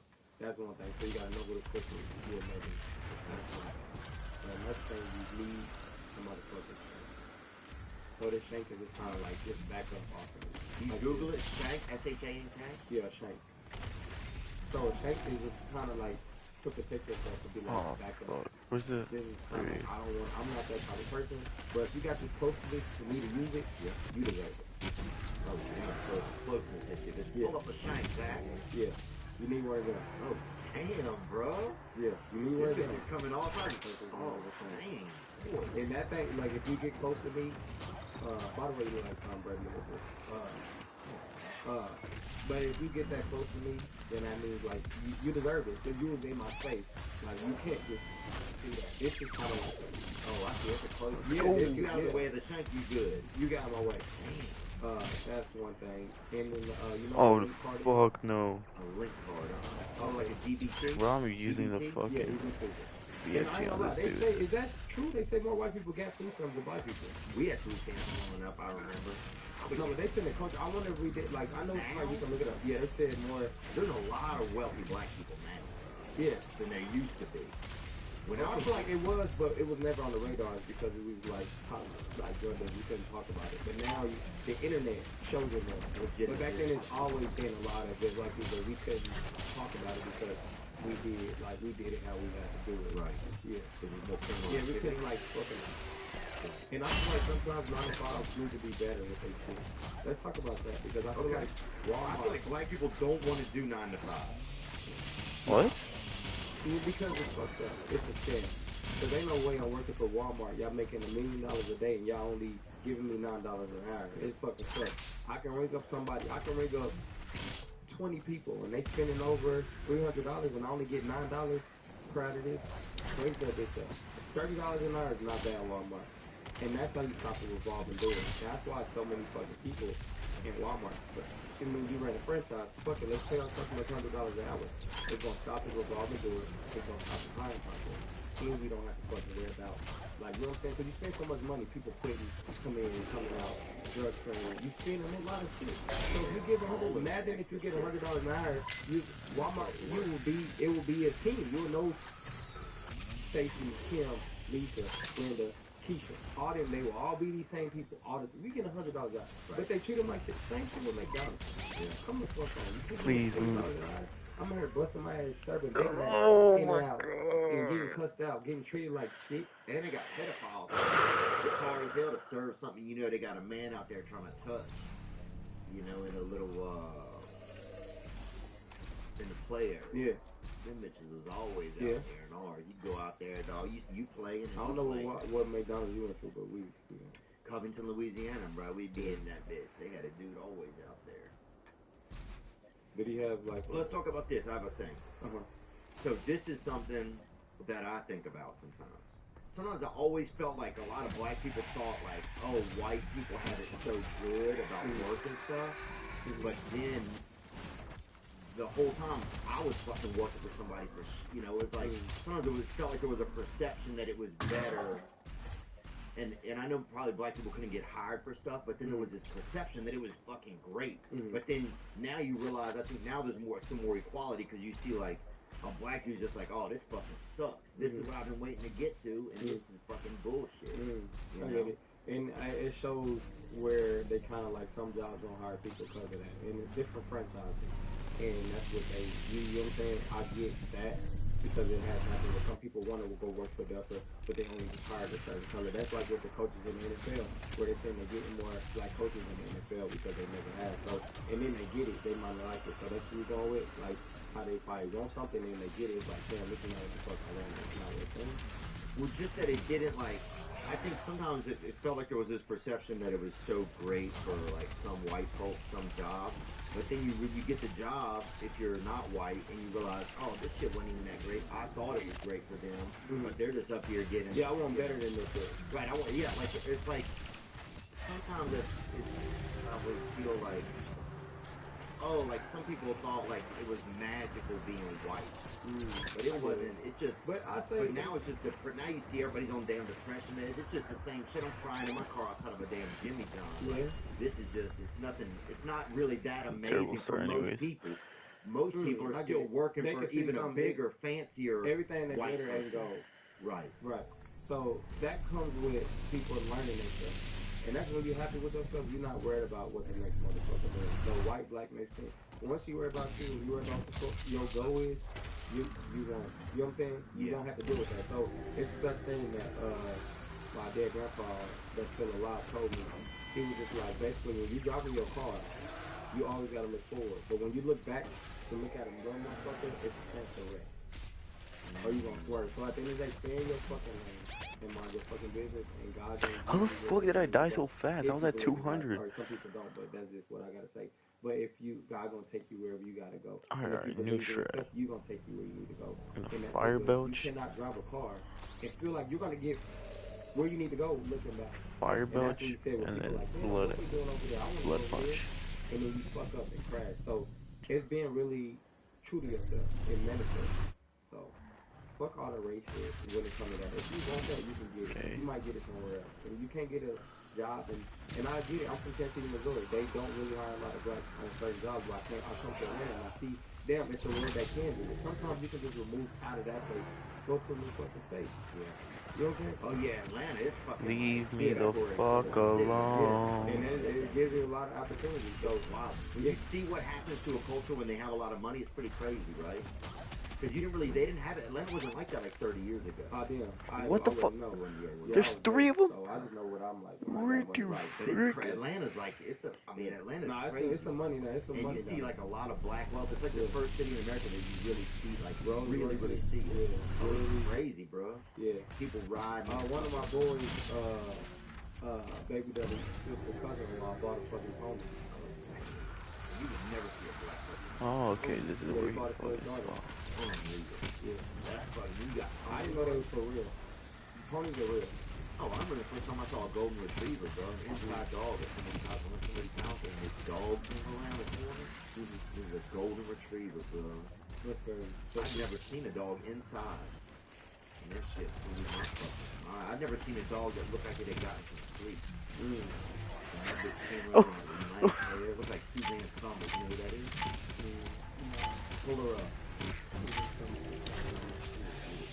What's some things that you like to do? I like to podcast. I like to do stand-up. You do stand-up? Yeah, I seen that before. She sells a lot of pills and fitness equipment. No, she just looks. She sells a lot of pills and fitness equipment. Oh my god. Stop, bitch. I like to watch college basketball, and I like to. I've been looking for a wife, so I'm thinking about that. What are you looking for? I want somebody that's going to be a good mother. I want somebody that has like a nice look in their eyes. Like when I look in their eyes, they seem genuine. You know, honest eyes. So what do you feel like you bring to What do a woman get for fucking with you? What do you think for a favor? Besides money. Oh my god. Oh my, this little bitch. I bring some different, besides this. Yeah, I don't even bring the good. I bring entry level shit. It's like the dick that will work in the mail. I'm not the best, you know. You don't have big dick energy. I got a decent, my wiener's decent, but I'm not fucking someone all night. Like some psychopath or whatever. That's insane. If somebody. So what do you call somebody that's fucking like 10 to 3? God, that's fucking insane. That's not like a damn a migrant worker or something. That sounds like somebody that's got for $1 million. You couldn't do that. 10 to 3. Yeah. Don't you block me, bitch? It's 5-minute break. You're gonna kill it. You think you'll die? I don't think I'll die. I think I would give up. I'll realize that I don't have it in me. I think I would. No, I would coach the person though. Yeah. That's what I would do. I would be a better coach. I would be a better corner guy. What we're gonna do during the 5 minutes, get over there, put the ice on his back. You're doing good, Ronnie, or whatever. Coach him up. That's what I would do. I'd be so you'd be like a cameraman. No, I ain't a cameraman. I ain't watching that shit. But you got it for you to tell them what to do better. Yeah, maybe I do. Yeah, I'll probably have like a monitor. I don't want to be him, but I'll just watch the monitor. Yeah, give him that water bottle, like that durable and so what's wrong with the cameraman? How do you feel about what are these people talking about, bro? Can you imagine it? Like, if you were to take a picture of a porno camera guy, what do you just see on that? I see him as a dude, probably long mustache, probably a little bit of skeet hanging off of that bit that got caught in the cross skeet or whatever, gang bang, the thing just hanging off, just like icicles, I see him probably desperate, either desperate for sex. Really? If you that close, you gotta watch sex with a little machine or something. You gotta be that, and you 7 inches from some asshole or something. Let's go. I don't think you're doing real good. Like he used to be horny the whole time. Oh, I think he's grossed. I think he. How much you think they make? It online, can you look that up? Yeah, how much do they make porn channel first? Well, I can tell you, I know other freelance camera guys who do that. It's usually an hourly rate, That's probably no way. For sure. The actress is only getting 600. I'll look it up, but if he recording it, he got it. Would I be a cameraman? I probably could see it. Actually doing it is kind of like I would overall was left to have a ticket on it. And I'd be so dope, I'm like, you fucking that shit up. So I'll be like, they'll know it's me. And then I'll stand out to have my own camera production. But my whole goal is to stand out, and then I end up getting away from porn and shooting movies. And they're like, oh, you fucking that shit up. And I had that saying when people see me, like, oh, that's just fucking this shit up, dude. But then I have my own fan base, and I get booked for clubs, and I become fucking famous. Yeah. So sometimes you can take the worst job and just make the best out of it. Because like I told you, I used to work at McDonald's. You won't believe what I did. Yeah. I didn't know you worked there. Yeah, I was the dude, like, when people get double patties, I just slid one out and just give them, like, one thing, and they were like, single patties. Because I don't think you need all that meat. That's crazy. You're approaching the Dark Lord Sanctum. I'm starting to lose my connection. I'm not judging you. Doomslayer, sir. Like, how much meat do you be taking? I'll be honest with you. I had McDonald's last night. I had 3 patties. I had 1 quarter pounder and 2 cheeseburger patties. What's the most meat you could take? I don't really take meat. Let's go that steak. Yeah, I tried. You couldn't get it. Yeah. Went to jail, and ever since then I changed my life. Damn, bro, welcome back. Yeah. Do you fuck with Mystical or anything like that? Yeah, Mystical, Danger, Get on the Flow. He was unique with right here. He yelled all the fucking time. He did. He was angry about something. How do you feel about Post Malone? It was a thing, and I want to get your side where they feel like this is from Charlamagne the God. He said he feel like he came over and stole like the bad culture with the right Iverson. Then he went over and just changed and never made nothing for that. How do you feel about that? Like, do you agree with him or disagree? I think that that's silly for Charlamagne to say. I think at this point, at some point, we got to realize that I think there's been a lot of culture vultures over the years, especially early on when black people didn't have a lot of rights to their music, when they didn't even know about business. Like, even growing up poor and white, like, I've had to learn, I've made a lot of poor, like, business choices. I didn't have anybody in my family do anything about business. Yeah, because you was poor, so you made poor decisions. That makes sense. Yeah, nobody was doing any business. And then when you get rich, you start making rich decisions. Yeah, and then you start to know other rich people, they tell you shit, you know? Charlamagne, I think, kind of he seems like a troll. A little bit. He have a kind of a womanly look. He's beautiful. Yeah. You think that? Charlamagne. He's beautiful. I mean, I fuck with Megan Thee Stallion. Yeah. But if it was me and Charlamagne in the ring, dude, you tell me Charlamagne ain't fine, bro? Come on, bro. You think that's the big thing? I think if he was in Japan or a wig. If he was you put him in a wig, dog, some basketball player comes from. What about a podcast? I don't know, right? I'm not just speaking. I'm just saying. Not you. Why not me? I'm talking about. No, okay, yeah. I wouldn't do it. No, I wouldn't talk about. I'm just saying somebody that do podcasts and kind of like that keep their stuff in mind. They like going for it. Yeah, I don't know if they would do that. Yeah. But yeah, I think feel like they're especially when it comes to women like Gilliam and stuff. Women. How do you feel about Britney Spears? I used to love her, man, because she was from Louisiana. That's where I'm from. So I loved her, man. And we all loved her. She was 16. Now she's gone off, man. I think somebody did something bad to her. I think they were filling her up. Is she still rich? Yeah. I think they were putting pills in her and doing stuff like that. You know. What do you think about it? I feel like sometimes I feel like people do what they want to do, and I feel like from what I heard about the women, she got held back from like living her life, so now it's just what I'm doing. So sometimes people can miss out on opportunities and this is what I want to do. I feel like now she's getting living her life. That's like now she's free. Yeah. So it's like then she didn't get to learn that, like, you know, or it might be. I'm living on the subject. It's not no bad.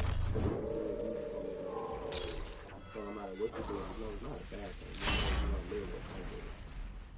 And if you don't want to live with it, just don't do it. That's the thing. I'm not a racist. I'm not like an asshole. I just live in good spirit, you know, because I don't want to do nothing I don't regret. Now, you know, one time I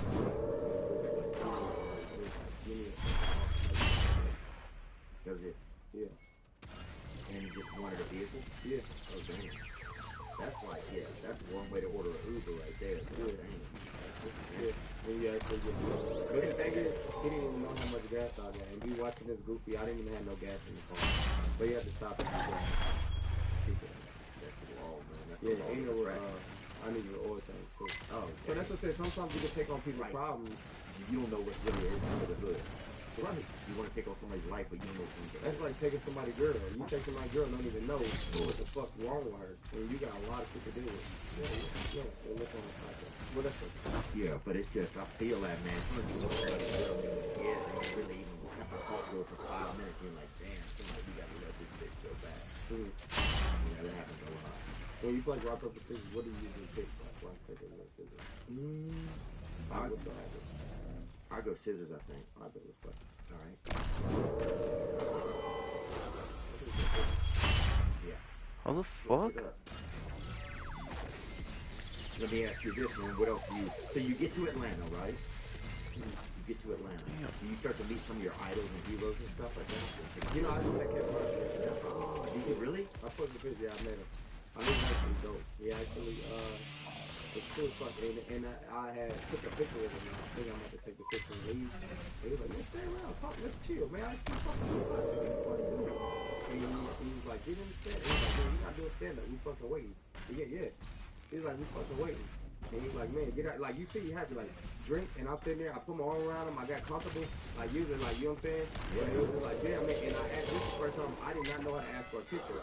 And I'm like, damn, like, because so many people be bold. You get it. Where you eating and people like, hey, yo, I want a picture with you. Like, bro, I'm fucking eating. How do you have the courage to come around me and my family? Hey, yo, let me get a picture. Like, that shit is bold. So even me talking to him after we talked for like 43 minutes, I did not know. I'm like, I want this picture. Also, I want to take it back to the hood. Like, this is a hood trophy. Like, and I know, like, no matter what, if I don't be shit, I got a picture of Kevin Hart. Yeah. Like, right now, if I'm not shit, I'm just flexing with that. I just say I stopped to be with Kevin Hart. I'm breaking movies, and then guess what? They all coming. I got that picture. He'll believe you. Like, 3 months worth of pictures right there. That's a lot. Yeah. That's a big trade-off. And did, was he, who was like a first person you met like that in Atlanta? Did you get to meet Too Short? You met Too Short? That was one I really wanted to take a picture with. And I was at the airport. And he passed away, huh? No. Didn't he? He look up Too Short deceased? I think he did pass away. I'm sorry. Sorry. No, that's too tall. No, he's praise God, baby. Damn. No, you talking about Too Tall. Or was it the white version of Too Short? That might be Ed Jones, I think, was his name. I didn't even get Too Short mixed with Ed Jones. Well, he was too tall. I think he had Too Tall Jones. Was he somebody? Oh, do y'all got a white version of Too Tall? Too Short. We got, who is it, a white version of Tupac? I would say we kind of had Mac Miller. I wouldn't, that's Ed Too Tall Jones right there. You don't know. That's good. And he's dead or not? No, he's alive. Oh, good, man. They're both good. Jackson, Tennessee, that's where he's from. Who is, yeah, let's do versions. Who is who is y'all's Chris Farley, bro? Or who is not y'all's? Who do you think is a black version of Chris Farley? Chris Farley, bring him up, Tommy Boy, remember him? He was on Saturday Night Live with Chris Rock. Who will be, he might be too old of a reference. You want to know who he is? No, you're not. Oh boy, also King. What's King? I think King. Oh yeah. Not that was the one that lost weight. You don't see in the Saturday Night Live. I feel like him too. You get it? Yep. See it? I see he being honest. What about that one where the guy lives in the house in the sitcom and he always I don't think it's like a Medea show, but it's like, did Medea have a sitcom? Yes, yeah, like a big Mr. Brown. You got, I don't know, it's a lot. Yeah, there was always this one kind of character, the dad. He wasn't real fat though, he was a little fat. Who is y'all with? Oh, damn, that's a good one, bro. So they would probably have to be tall. Is it work ethic?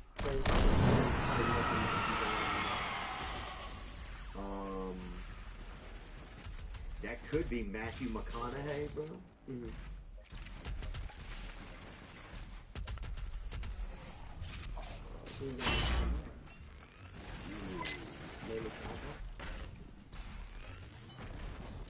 Oh my god.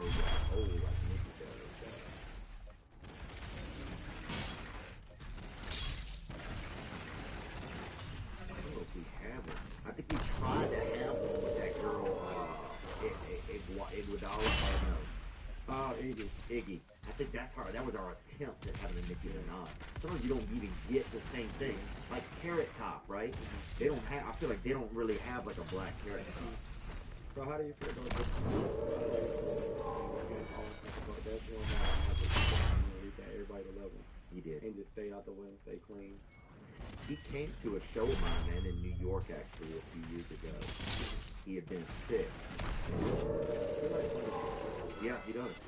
And he does. And he loves, you know, you're right, he loves people. It is something, when I see Justin, and I see his energy, I feel that's the best way to do it. Like, when angry people, just say, you know, the people that just hunt their horn and get mad, blink and get over, you're going to be that same person that want to get over, and somebody going to hunt that people. So don't do what the fuck you got in front of you. Yeah. Well, it's easier said than done, too, but I feel you, you know? Yeah. But, it was cool. He came out to a show. They came out. He hadn't been out in a long time. and for he'd been sick, and him and Carl Lentz, who was a pastor that came out from New York, and I didn't get to see him. They came, and they left a gift for me in the green room, and they stayed for about maybe half of the show, and Carl said that I was feeling good, and so they left. What R&B do you listen to? Let me see, I like to listen to, let me think about what I would call it. When I was growing up, I used to listen to Tevin Campbell. Can we talk for a minute? And then, I mean, I listen to like the, a lot of the regular guys, Michael Jackson, but then I got into rap and I listened to like a lot of like Lil Wayne, Cash Money, Mystical. I feel like you're 7 days ago. It could be. I would like to see Kevin Gates. He's kind of. That's what I've been saying. Kevin Gates and him will go crazy. He did that Taylor Presley show. Yeah, I can see y'all gotta make that happen. That'd be cool. Gates. What about, what are some of your other goals? So obviously you have this unique ability to kind of create a different angle of looking at things. That's what I feel like is one of your strong suits to me. It's like, this is a different, this humor is so, it's a third eye, yeah, you got a third eye. So do you want to like make a movie? What do you want to do? Are you already doing everything you want? Working on movies. And we're going to Minnesota with Baby Bank. I'm at the thing. We got we're going to film, and you, like I said, you inspire me. They've been watching this. You don't get stuff. And when you're on stage and you don't get fucked, it makes them laugh more. My thing was focusing on the crowd. It goes back to what I told you when they spent $13,000. I was focused. People complain if they don't get their food right, they complain. They don't get their shirt right. So when people spend their money, they complain. People will shit is quick to quit the plan. Yeah. But I can't worry about that though. I gotta do me and do on the stage. And at the end of the day, there's no complainer. Also, worried about the negative side. Like I said, people wasn't happy to go positive. I'm like, fuck, it's a half and half, and your whole goal is to just get everybody in the room on the same page. Because it comes back to what we said earlier, this is my process. So if I open this thing, well, I think also people getting to know you a little bit more, even if you're a human, that makes them even be more understanding. This is what I found, right? If I make mistakes, if I'm learning about something, if I'm thinking about something, if I'm learning how to be honest about talking about any thoughts I have about race stuff, anything like that, if I'm, people will ride with you as long as you're trying to be true to whatever you are. If you make mistakes or not, most people will ride with you as a student, like, it's, because there's more to, people love the humor, but then also they get to know the person, There's a lot of artists out there that people start to love the person. It's interesting. It's almost like they supersede their own talent, where people are like, oh, I'll watch them almost in anything they do because there's just something about them that I really like. And sometimes people don't know and they don't even know who they are. So people are trying to be like, oh, this and that, and you shouldn't have said that. And it's like, you just fucking said that on camera because you ain't said that. So, but like I said, you don't live in what you say nowadays. But I feel like back in the day when we used to do shit, they didn't give a fuck. There's a lot of shit going on, and people didn't give a fuck because, I'm not putting the energy in to pay attention to it. But now you can scroll and see 5,000 comments. It's like, oh, let me say something too. It's like jumping people. It's like one person say something, it's like, let's jump this motherfucker. Yeah. So it's just kind of like, you're going to get jumped in the comments, and it's just like, damn, I need to meet you. You know what I'm saying? So that's what you got to watch it. Like, even with, people that give my movie, probably watching the I did that podcast, the dudes at the table, Fresh and Fit. Have you seen that shit? I did it before. You never seen this shit before? Oh, yeah. You gotta look at this. You pull up a piece of it, Jack. Get that Fresh and Fit, huh? This is what they say. There's a bunch of loser guys that can't get girls. Oh, the Fresh and Fit. Fit. Bring girls on the show to bash. And through the fucking line. I mean, I don't know what bro. Oh, dang. embarrassing? Is it kind of cold? It's funny moments, I mean. But like I said, it's just how you. I'm not a sensitive person. Like if you're not comfortable in the show, fucking leave. If you like me, I really put the fight. Like I'm a mess for energy, and I'm embarrassed you like you trying to embarrass me. So where do you have a lot of good like kind of theories on your own behavior and ways to like kind of navigate yourself? Where does some of that come from? That's funny. Actually, just being in the room kind of last. Always been kind of last and always been fine. Oh, fuck. The first time. When I get there, I always remember when I was last. So now I'm here. Keep both of those. So that's why I just like, don't go overboard, don't go underboard. Because at the end of the day, when you keep it over in my spot, I want them to know we can get it from here. It's like, did y'all have a lot of children, your folks? Yeah, we got a lot of kids. Yeah, my mama got 4 kids. And it was just her? She got 4 God, fuck you, bro. That's like, in the hood, that's taking me into a house. She did it, she had a kid each year. But then she had a kid each year. Okay, but you just fucking. On one person each year. Wait, like, bro. Right. These days, that's great. Yeah. I mean, yeah. But when you look at it, it looked like she was fucking. Right, yeah, and that's why she should carry a little car with her and show people how it broke down. Yeah, exactly. So wear a shirt, get a shirt. Yeah, have the dates on. Yeah, 2002, like how they win the championship. Yeah, Randy, Wendell. Yeah. Brady. Yeah. That shit we don't. That's crazy. Yeah, my mom had 4 kids too. My mom actually dated a black guy when I was growing up. She dated a black Jewish guy. Did you like him? Yeah, he was interesting. We didn't know. She didn't accept him for being late introduced. Oh, she did. He came around. He just like doesn't want to fucking go to a little phase anymore. Not that. Y'all get food snacks. And shit, get food. No. He's like, I think so when we run, like, snacks is like our candy, our shit, our snacks, chips. Like, I'm stepdaddy. That type of snack. Okay. Yeah. I think, black people love chips, I noticed. That's one thing. Yeah. That's a fact. But this man, no. Mom didn't. He was nice. I didn't know he taught us some different stuff. Oh, he bought us tickets to the first football game. He wanted to go, so he was pretty well.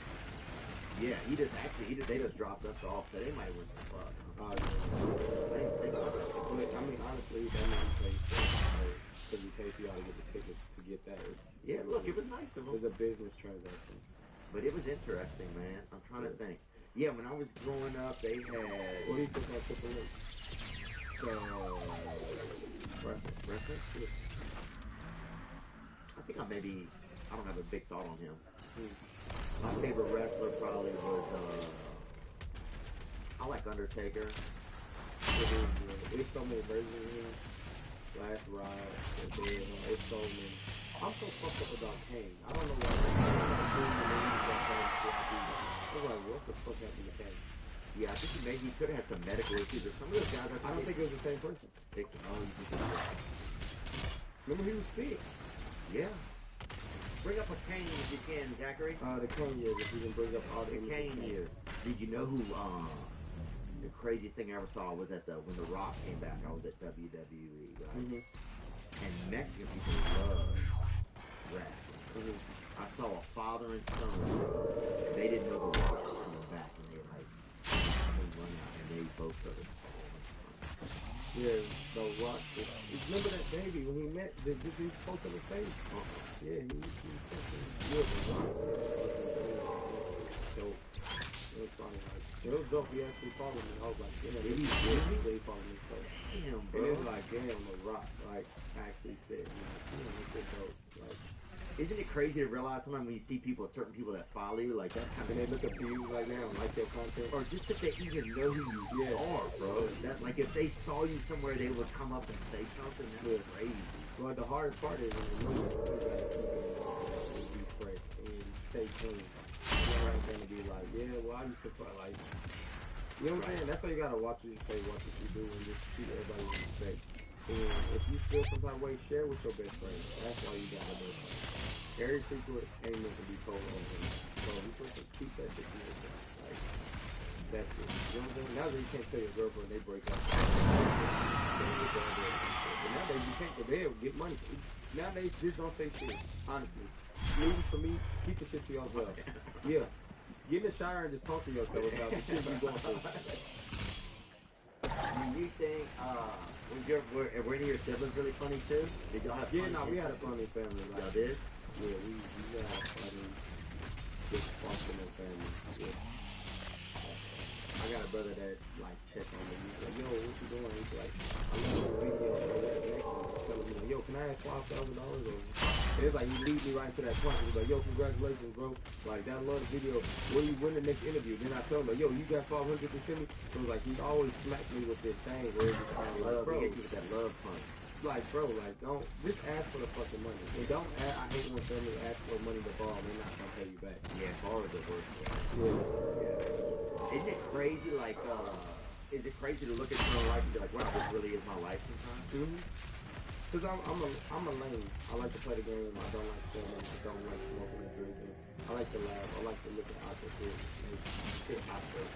Like, you know what I'm saying? The whole podcast where it's out there funny. But some people probably look at it like they're going to copy what they say about this shit. I haven't heard on like this shit is actually funny. Laughing is like at the end of the day, I like, you know, my favorite movie is about a lot of weird funny shit. They have a good, you know what it is interesting, like, do they have a black version of Super Like Friday. I say like Friday after May, that would be kind of like R&B. You got Fabric, like with kind of like comedy, but bro, what the fuck? He healed her? No, we You're lying, bro. That shit's missing, isn't it? Yeah. Something that's missing. We need to step in our culture and actually be together and start doing projects with us. We can't do it. And sometimes it takes people ego that I built my platform and done it. Like, you know, that we need that. Everybody needs it for their culture. Oh, that's one thing I noticed about Joe. That's one thing that Joe Rogan does really well. Yeah. That dude shares his platform. Yeah. He put, I mean, whoever, he put the smallest dude or the biggest dude. Yeah. You know, he puts people on.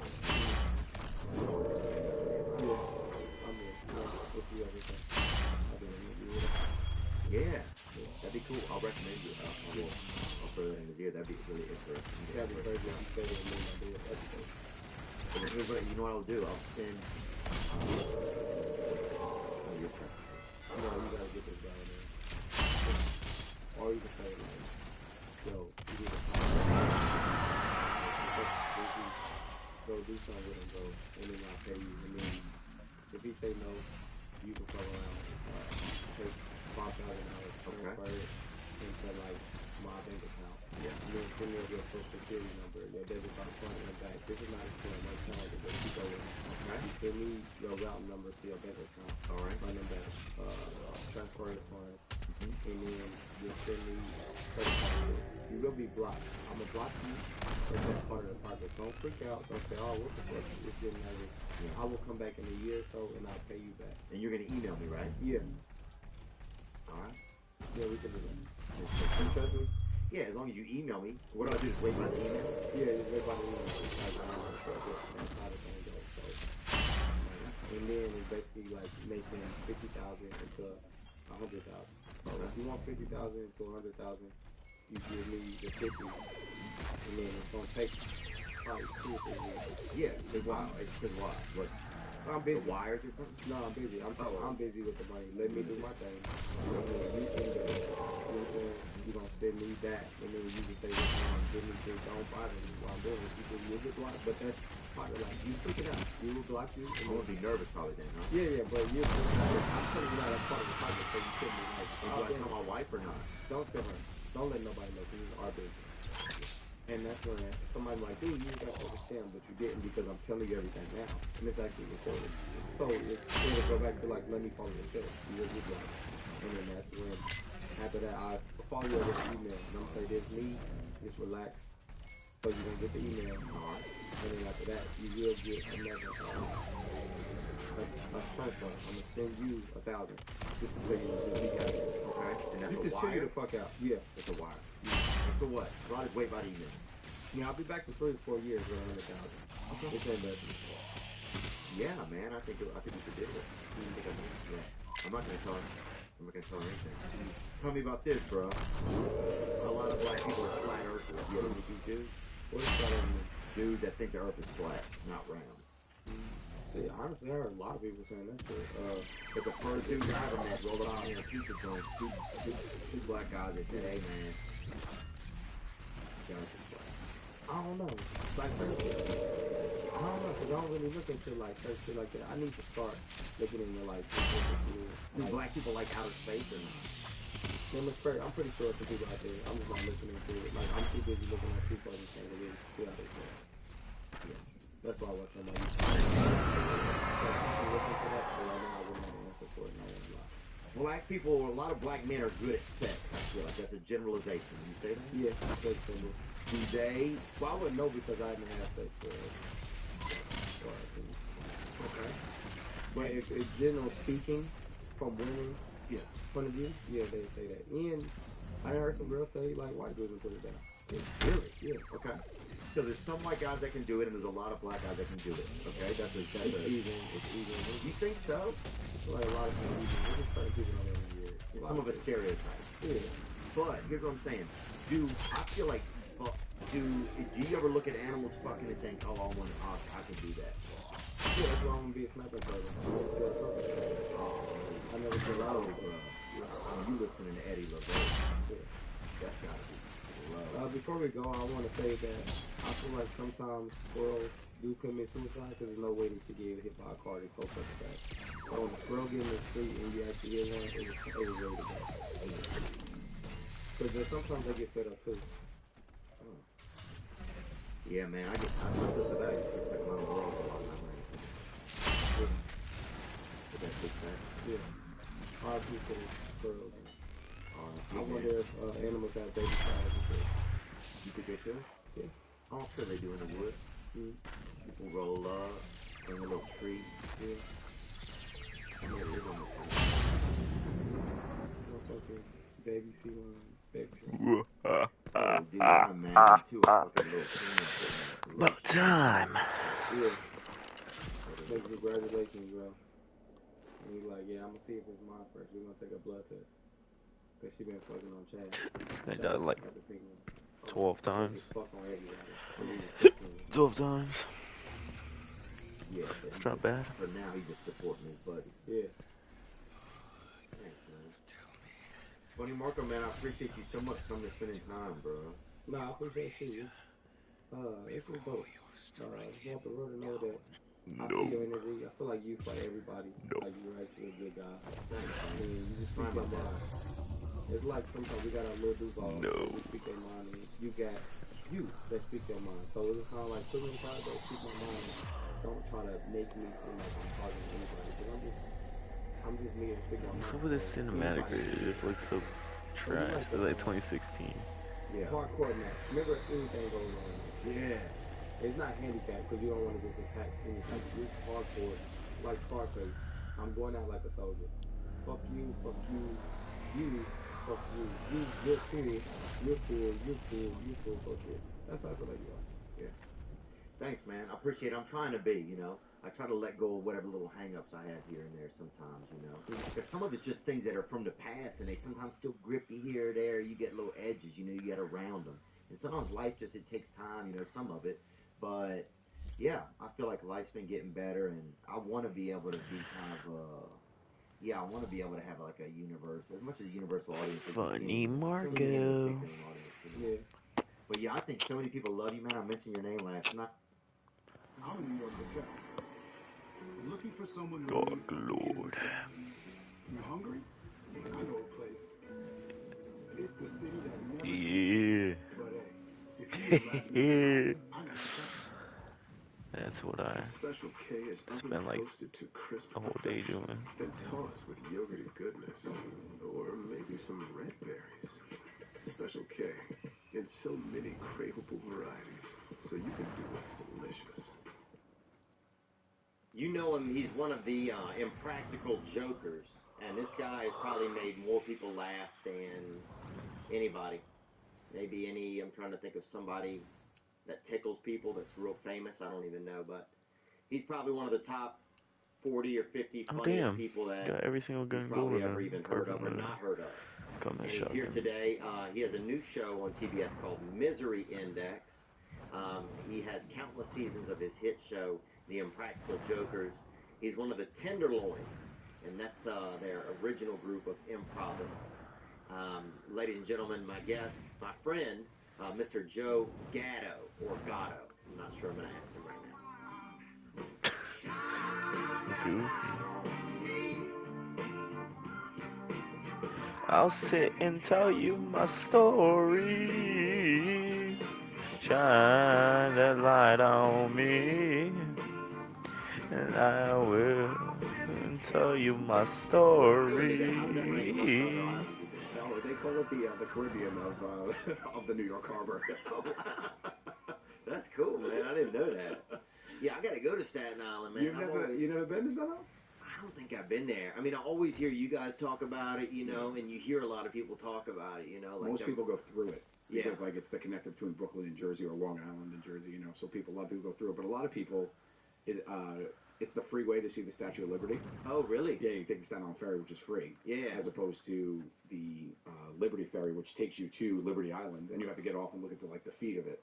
And when you're there, there's like shine that light on me. Yeah, the best look from the ferry. So you see everybody on one side of the boat on the way there, and then one side of the boat on the way back. Dude, you used to work on the ferry, didn't you? No. Did you? Work on a ferry? Yeah, did you ever? Time was tough. Yeah, I panhandled for a while. No, didn't you a long time ago or no? No. I didn't work on the ferry. Yeah, I thought somebody told me that. what was a job that you had that you actually missed that was a long time ago? I love sales. I You was did? in sales all the time. Yeah, when I came out here to chase the dream, I was going to be a screenwriter director. That's what I hope to end up. And, I came out here to do that in 2003 to 05, and I ended up working at I'll Nordstrom. sit and tell my story. Did you really? Yeah, crushed it. What was like one of your go-to moves if somebody wandered in, like, you know? I worked in the rail, which is the men's section that sell like high-end jeans and like t-shirts and all that stuff, right? Yeah. So wow, that's a quality section. It's a quality section. Yeah, we actually put it on the map. I don't want to brag, but I was a platinum pace setter salesman, number 5 across the country. Were you really? Yeah, $1 million in a year, but that's neither here or there. I mean, who's bragging? No one. And you guys are selling some real wild stuff in there. Yeah, it was like when Von Dutch hats. Yeah. I put one on everybody. I didn't care about even newborns, huh? Even stillborns. That's it, man. You know, $1 is $1. I worked on commission.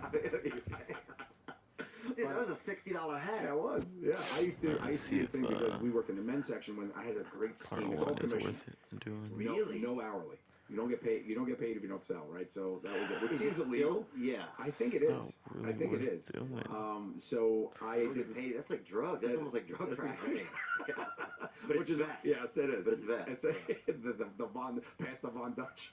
So I did I had like girlfriends who would come with their boyfriends, and when the boyfriends would come to shop, and I'd be like, oh, and you, I'm sure you need some jeans too. Let me take you upstairs and introduce you to Chelsea. And I would go up there and I would have a deal with Chelsea upstairs, like whatever you sell. No. And it was such a great scheme because you'd sell anything in the store, and then eventually I became known there as like, because I was fun and funny, you know, and I didn't really. Yeah, I was pretty good with people, and I would sell anything. So somebody's like, "Oh, I need a watch." I know watches. Yeah, I walk over, I get a key from some guy, be like, "I'll sit and tell you my story." On the 5th floor, they sell like Teslas at the Grove now. Yeah, there's a Tesla inside the Nordstrom. There's a Tesla. So I was like, can we sell Teslas? Because I'll go back. Forget TV, man. I'm coming back if they sell Teslas. You start wandering. You make deals all across the Grove. So you're wandering out of Nordstrom. You're just a personal shopper. Then I got recruited. I got poached from Nordstrom to this high-end, it's called HT Buttercup. It's furniture. I opened that store. Did you really? I did. I was their first personal shopper. Dude, it's pricey over there. It's crazy. And I worked out a deal with them that, like, because they have their setup was called manu tailors, right? So they have little stores within a big store. So it's a huge kind of like get the skin. Yeah, exactly, right? So they had that all set up, and I was like, oh, okay, so I want to sell the whole store. And they're like, oh, no, you would just... Gold one was kind of harder to get, though. That's not what I was told in the interview. Yeah, and they're like, really... what? I was like, well, I'm just going to sell everything. So I would just walk around and sell everything to anybody who walked in the door. And I actually helped Jessica Alba with like rugs. Like I was my nickname for a while. I like helped her. She was giving her brother, and I helped her with like some rugs and stuff. And I was like my claim to fame for a while. And I sit and tell you my story. Like, you know, I just jumped it up. Magic carpet. We call it. But there was, they had an antique section, and there was one guy that worked This is at HD Buttercup. At HD Buttercup, inside one of the manu tails was an antique guy. Okay. And it's all commission there too. I worked out a deal where it was hourly plus commission, so I got like 3% or 5%. I think I got 5% there. And I said, okay, I was like, you know, whatever I said, I'll get 5%. And this guy, and I was like eating tuna fish, like, you know what it's like when you move out here. Like, I was like a peanut butter, I couldn't afford the jellies, like peanut butter sandwiches. Yeah. You know, so and then squeeze the packet of jelly into your mouth. I would get a bite of the peanut butter sandwich and then squeeze a little bit of the jelly in there. Yeah, just fill your pockets at any condiment. Popeyes had great jelly too. Some places have shady jelly, I thought, but that's a different chat. Wait, I don't know if you want us to get into that now. Let's come back. We'll circle back. Yeah, let's say. So we're at HD Buttercup. You got the antiquer. Section, so what happened? What was that? What was so I don't know. I don't know shit about antiques. The guy goes on break. He's like, "Hey, I got to go pick up my daughter. I think he had to pick up his daughter from school or something." He's like, "Do you mind just watching us till we close?" Yeah. Nobody ever went in. Oh, listen to all the white privilege in that guy's life, huh? His daughter's at school. Well, yeah, he's like, "I go pick her up," or whatever he had to do, or he had a doctor appointment or a funeral. I can't remember. If he's antiquing, it's probably a funeral. Probably gonna do a little research. He's like, "Let me go get a bureau." Right? This is such a stupid challenge. Nobody's gonna want to do that.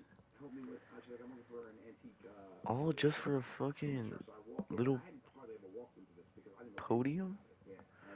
Complete the campaign with only acquiring one Pressure Suit perk and one Sentinel crystal. That's literally stupid. That's stupid. Nobody's gonna want to do that.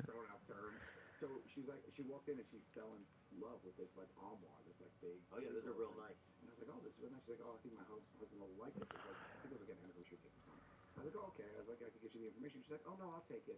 And this guy's on lunch, and I work on commission, 5%. And I'm like, all right. And I looked at the price. It was $40,000. And I was like, and I was like, and you put it in your bag. Like, I got it. Oh, here. I'll sit and tell you my stories. Shana.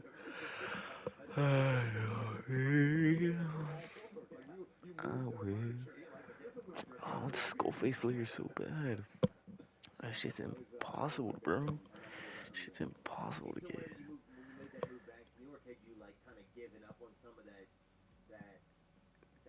A little bit, like was there a little bit of that move? Because I mean, we've all done a little bit of that move at some point. I think like there was a point I was out here for like 6 years, and then I moved back to Louisiana for a while, and I was doing Marguerite.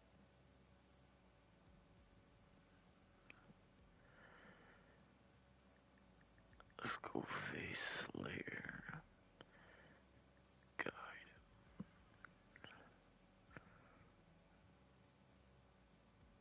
How to make Ultra Nightmare easier. Okay, this one. Monday!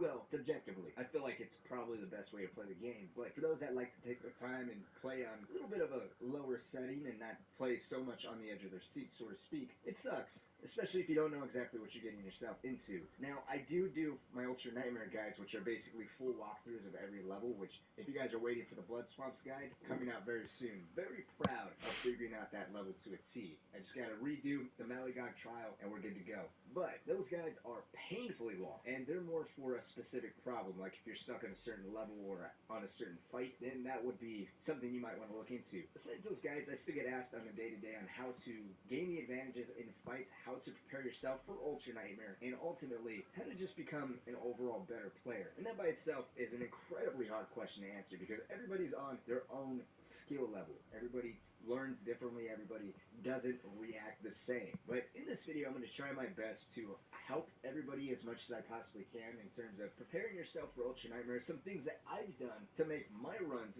personally easier, and some things that you can do along the way. And this might be able to help you as well if you're not just trying to complete Ultra Nightmare. Maybe if you're just trying to learn the ebb and flow of this game. My